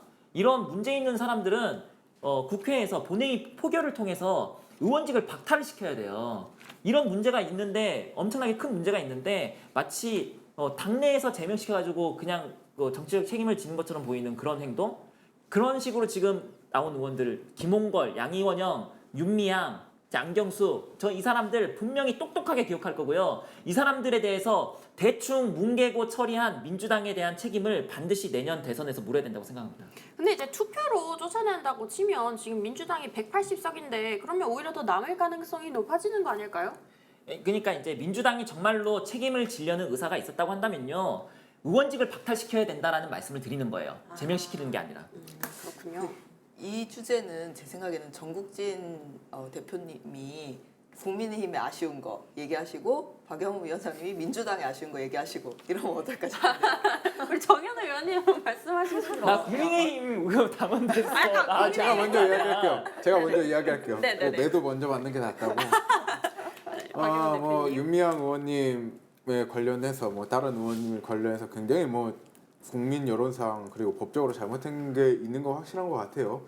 본인께서 결단을 해주셔야 되고 국민의힘을 지지하는 분들에게 비판을 받고 싶지 않으시려면 깨끗하게 좀 책임을 지시는 것도 한 가지 방법이다. 그쵸, 물론 이 양쪽 다. 책임을 질 때 나는 아무 잘못도 없는데 사퇴한다가 아니고 내가 이러이러한 잘못이 있으니까 책임을 지겠다라고 하는 방법이 올바르겠죠. 좋은 말씀이었습니다. 우리 저희 강민진 대표님의 의견을 받아들여서 제가 국민의힘에 대해서 지금 한 말씀 그래야지 중도지. 예, 민주당 국민의힘 똑같이 딱. 자, 그 송원석 의원이라고 있어요. 이름만 들으면 잘 모르시겠죠. 예, 그런데 지난 서울시장 선거 개표일 날 당직자를 폭행해가지고 문제가 됐었던 조인트 가서 문제가 됐었던 그 의원은 기억하실 거예요. 그래서 그게 문제가 되니까 이제 슬그머니 탈당을 했습니다. 그런데 그 사람 얼마 전에 슬그머니 복당을 했어요. 그리고 그 복당을 이준석 대표를 비롯한 최고위에서는 복당을 승인을 해줬습니다. 또 은근슬쩍. 자, 이게 이준석 대표가 말하는 새로운 정치인가요? 예. 이준석 대표 지금 탈당 그 서에 잉크도 아직 마르지 않았습니다. 지금 4개월밖에 안 됐어요. 예?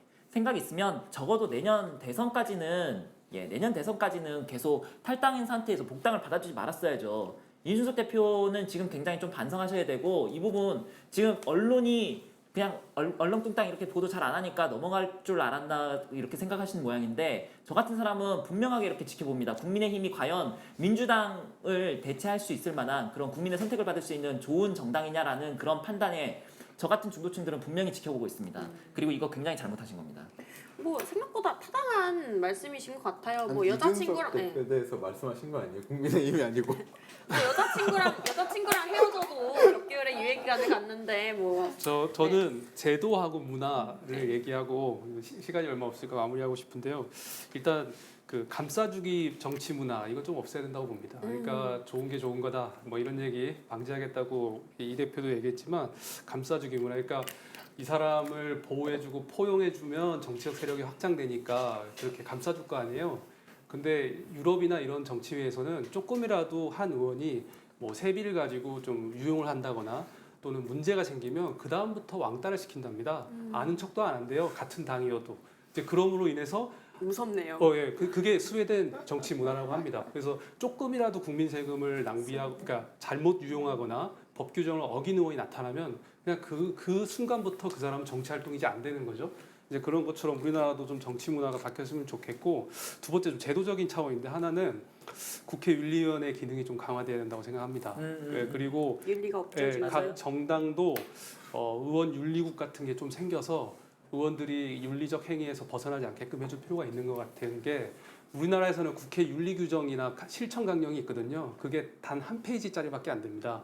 88년도에 생겼거든요. 87년 민주화운동 이후에 그때 부패한 의원들이 많이 나와가지고 한번 국회에서 이런 제도가 생겼는데 지난 30년간 하나도 바뀐 게 없습니다. 맞아요. 반면에 미국은 의원 윤리 규정이 한 450쪽 되고요. 뭐 캐나다도 한 300 몇 쪽 되고 영국도 한 몇백 쪽 됩니다. 정말 숨도 조심해서 쉬어야겠네요. 왜 그러냐면 이제 계속 제도가 이제 보완되어 왔기 때문에 추가되다 추가되고 보니까요. 보완되어 왔기 때문인데 근데 그게 쓰면 어떻게 되냐면 의원들이 어떤 행위를 하기 전에 항상 윤리국에 전화해서 내 행위가 위법한 상황에 노출되냐 안 되냐를 다 판단을 받습니다. 그러다 보니까 자연스럽게 다 위법하지 않은 상태로 가는 경우가 있는데 물론 이게 의원직 되기 전에 생기는 문제도 있지만 일단 그렇게 해서라도 현직에 있을 때 지위를 활용해요 부당한 이득을 취득하지 않게 하는 게 이제 중요하겠다 생각이 들고요. 마지막으로 이제 얘기하고 싶은 제도 변화는 국회법 개정이 필요하다고 보는데 국회법에 보면요 의원이 되기 전에 취득한 부동산으로부터 수익을 버는 것은 돈을 벌 수 있게 해놨어요. 원래 국회의원은 당선이 되면 겸직 금지고 그 다음에 이제 경제 활동을 할 수 없게 돼 있거든요. 근데 예외적으로 부동산만은 수익으로 인정해줘요. 그러니까 이게 저는 바뀌어야 된다 보는 거예요. 왜냐하면 부동산 취득을 해서 돈 번 의원들은 뭐 기성세대일 거고 젊은 청년 의원들은 뭐 유튜브 같은 걸 미리 했다. 그러면 유튜브 수익을 버는 거 아닙니까? 이런 거는 못 벌게 돼 있거든요. 그래서 국회의원인데 유튜브에서 유튜브에 수익을 번다. 이러면 그건 자기가 절대 못 가져가요. 근데 유일하게 부동산은 허락이 됩니다. 그러니까 둘 다 부동산도 막아야 하는 게 옳지 않는가. 막거나 허락하거나. 네. 그러니까 이제 정치인들이 자꾸 자산 취득, 부동산으로 취득해갖고 이 월세나 이런 수익으로 정치 활동을 하잖아요. 그러니까 이게 뭐 근절해야 되는 거죠. 네, 마지막으로 강민진 대표님 말씀. 말씀하신 거에 되게 동의가 되는데 이제 임대 사업자로 우리가 다 이제 등록을 하게 돼 있잖아요. 그 말은 이게 일종의 어떤 그 수익 창출하는 직업으로서의 성격을 인정을 하는 거거든요. 그러면 이제 국회의원도 겸직 금지가 되기 때문에 당연히 뭐 그런 부동산 뭐 임대를 통한 수익 이 부분은 당연히 규제를 해야 된다고 생각이 들고 저는 이제부터는 이 국회의원이라든지 이런 정치인들의 그 부동산 투기 이거는 이제는 앞으로 절대 용서받을 수 없고 이제 부동산 투기에 가담을 했다 관계가 있다라고 하면은 그냥 정치를 못하는 어떤 그런 문제가 돼야 된다고 생각해요. 왜냐하면 이 국회의원들은 법을 만드는 사람들이잖아요. 근데 어떻게 법을 만드느냐 뭐 이런 거에 따라서 사실 집값이 올라갔다 내려갔다 하거든요. 그 어느 지역에 이제 그 집값이 오를 거냐 내려갈 거냐 하는 것도 사실 국회의원들이 하는 그 국회에서 결정들이 영향을 다 미치는데 이거는 이해 충돌의 문제가 되기 때문에 이제 국회의원들은 절대로 그리고 정치를 하는 사람이라면 절대로 부동산 투기는 이제 결코 이제 있어서는 안 용납돼서는 안 된다. 이제 좀 정착이 됐으면 좋겠습니다. 좋은 말씀 잘 들었습니다. 오늘 전자발찌 훼손 살인 사건과 윤희숙 의원의 사퇴를 둘러싼 논란에 대해 이야기를 나눠봤는데요.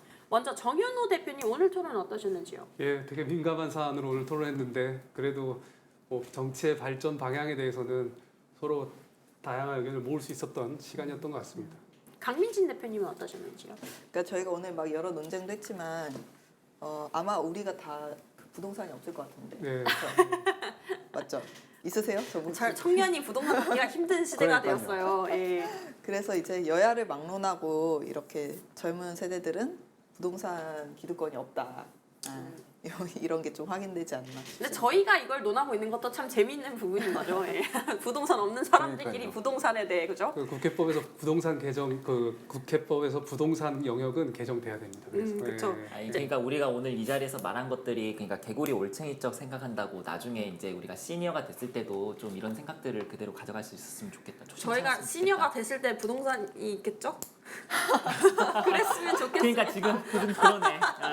저희가 그러네. 예. 부동산을 살 수 있었으면 좋겠습니다. 언젠가 이제 박영훈 위원장님 오늘 토론 어떻게 보셨나요? 네, 오늘 굉장히 건설적인 이야기를 많이 한 것 같고요. 뭐 서로의 주장이나 그 근거는 다르지만은 그 결국에는 지향점은 같은 것 같아요.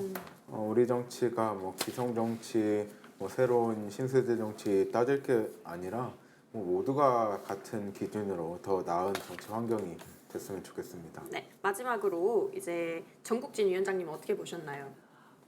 사실은 이 방송 시작하기 전에 오늘 좀 논쟁점이 그렇게 많지 않겠다. 예, 좀 평이한 그런 토론이 되지 않겠나 그렇게 생각도 했었는데 생각보다 열띠였죠? 네, 그렇고 우리가 각자가 가지고 있는 생각이 사실은 이제 어떤 소속 정당이나 혹은 이제 소속 어떤 정치적 입장에 너무 또 국한되어 있는 게 아니고 굉장히 좀 다양한 시각들을 오늘 이 자리에서 서로 교차하면서 확인할 수 있고 그리고 그거를 통해서 좀 영향을 받을 수 있고 그리고 더 나은 대안을 찾아갈 수 있었던 것이 우리 민심쇼의 어떤 가장 큰 장점인 것 같습니다. 그래서 더 많은 분들이 좀 봤으면 좋겠다. 아프리카 TV에 이런 기회를 TV가 이런 기회를 만들어줘서 대단히 감사하다라는 말씀 꼭 드리고 싶었습니다. 좋은 말씀 감사합니다. 마지막 인사를 드리기 전에 오늘도 시사 공식 방송 시사온 라이브에 대한 예고를 잠시 드리겠습니다. 시사온 라이브는 정규 인사나 오피니언 리더들을 초청하여 그분들의 인생과 철학 그리고 대한민국의 사회 이슈에 대해 진솔하고 심도 깊은 이야기를 나눠보는 시사 대담 컨텐츠인데요. 다음 주 수요일 제16대 국회의원을 지내셨으며 국민의힘 대선 예비 후보이신 장성민 후보님을 모시고 다양한 주제들에 대해 이야기를 나눌 예정이라고 합니다. 9월 8일 저녁 7시에 방송 예정이며 여기 계신 정현호 대표님께서 진행자로서 함께 참여하시니 많은 관심과 시청 부탁드리겠습니다. 오늘 민심쇼 시즌3 6회차 방송은 여기서 마치도록 하겠습니다. 마지막까지 함께 참여해주신 우리 유저 여러분들께 감사 인사드립니다. 그럼 다음에 뵙겠습니다. 감사합니다. 감사합니다. 수고 많으셨습니다. Crowded, all because I'm next to you. Once stuck, but now I'm making moves. I hear words that you're not speaking. I can feel you breaking through.